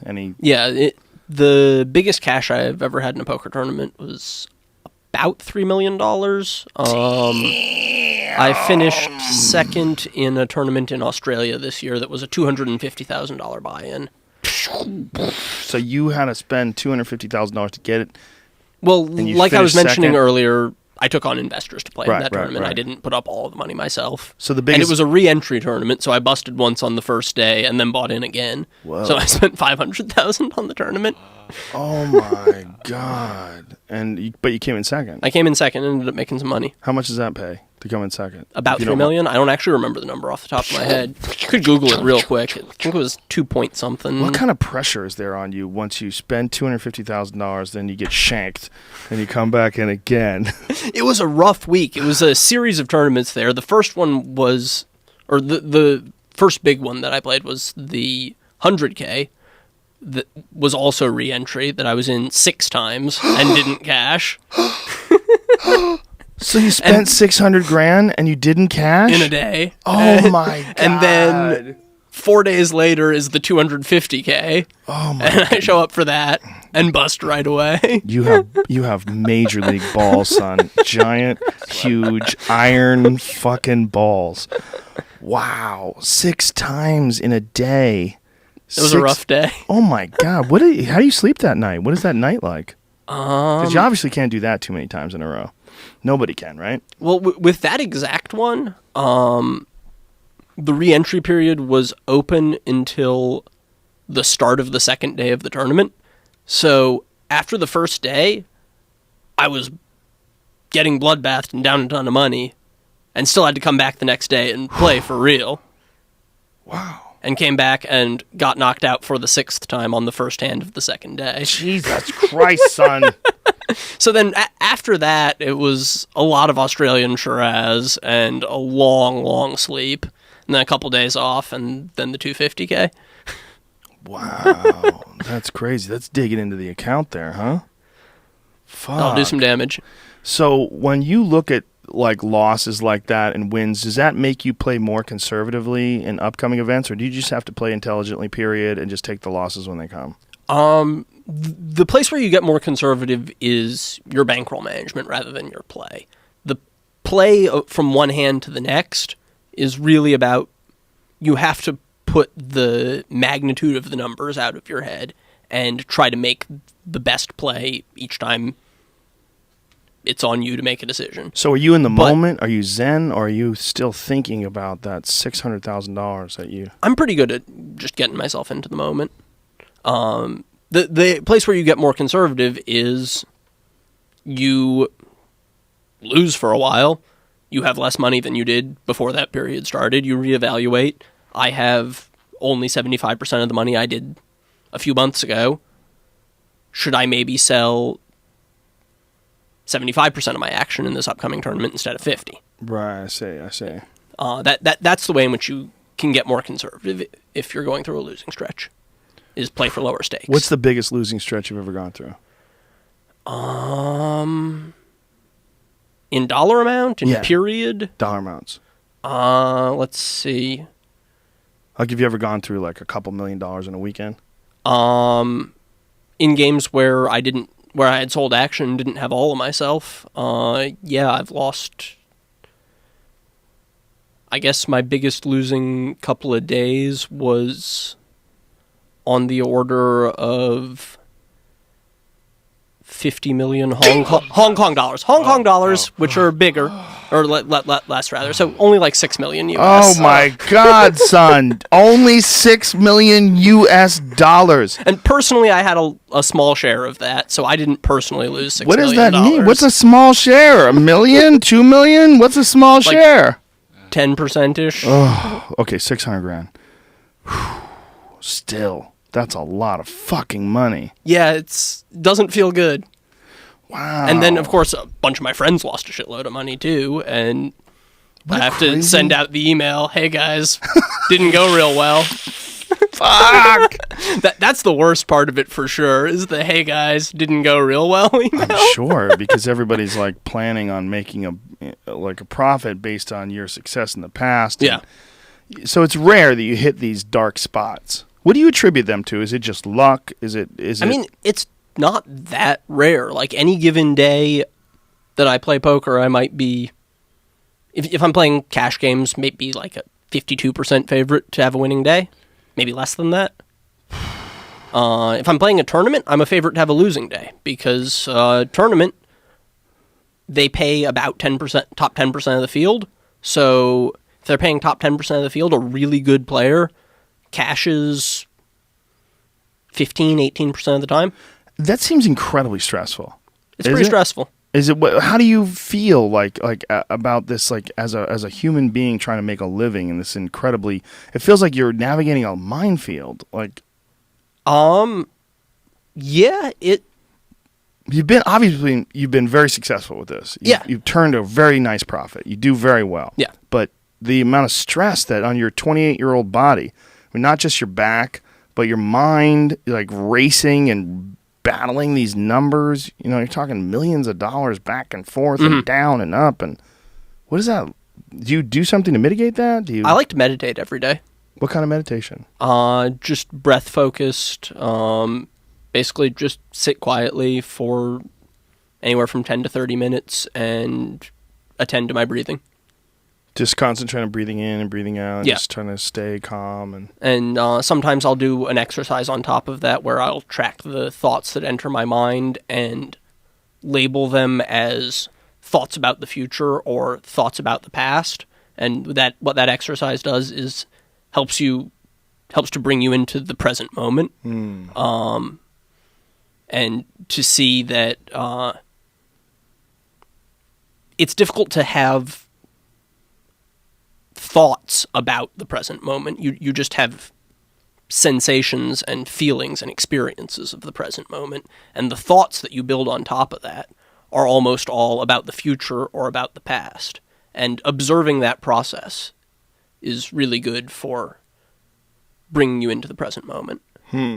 And that's great for poker because all the shit that stresses you out when you're playing and dealing with these big swings is thinking about the past and thinking about the future. Thinking, I'm down this much in the last couple of days. That's real fucking bad. What am I going to do? Or I'm going to win all this money and then I'm going to buy a fucking yacht and sail off into the sunset. And both of those are things you can think that take you out of the moment of, all right, he just bet.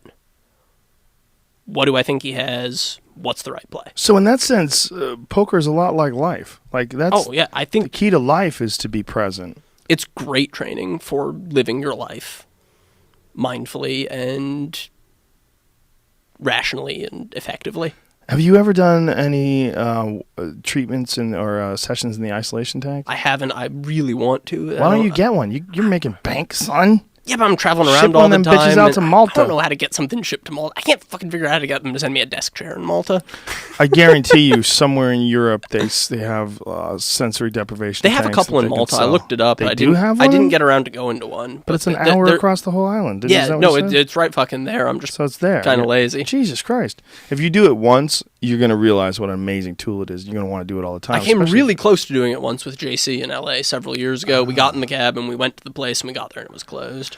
Well, there's a place that's in Venice while you're here, the Float Lab. I'm pretty sure that's where I tried to go. I mean, JC took me there, so... Oh, it's amazing. They're the best place, too. The best place in California, for sure. I should check that out for sure. Yeah, well, I'll try to see if I can hook it up once you get out of here. Cool. But we're out of time, man. We're going to turn into a pumpkin. Oh, so, all right. We're 3 hours in. That was 3 Shit. hours. Isn't that incredible? That flew by. Yeah, follow Ike on Twitter. It's Ike Poker, I-K-E, Poker on Twitter. Anything else? PokerStars.net, your sponsor. Real quick, I want to plug my dad's book. Please. My father, Brooks Haxton, is a writer and just published a book called Fading Hearts on the River that's sort of a family memoir that tracks my poker career and all the other interesting shit that's gone on in the Haxton clan over the last several generations. It's a great read, like cool family stories and also interesting meditations on game playing and the meaning of games and how they function in our lives. Excellent. And what's it called again? One more time? Fading Hearts on the River. I'm pretty sure you can get it on Audible. I think there's an audiobook version as well. Glorious. And that brings us to our sponsors. Audible, audible.com. Thank you to Audible. Go to audible.com/Joe. Get a free audio book and up to 30 free days of Audible service. And if you want to get Ike's dad's book, it is... Fading Hearts on the River by Brooks Haxton. Write it down, bitches. I know your memory sucks. Thanks also to Ting. Go to rogan.ting.com and save $25 off of any of their brand new Android devices or the Apple iPhones as well. Thanks also to onnit.com. Go to ONNIT. Use the code word Rogan and save 10% off any and all supplements. That's it for this week, you dirty fucks. We'll be back next week. Until then, much love. We'll see you Friday night at the San Jose Performing Center for the Perform. Go to my website, joerogan.net. All the details are there. I don't remember shit. Much love. See ya. Big kiss. Mwah.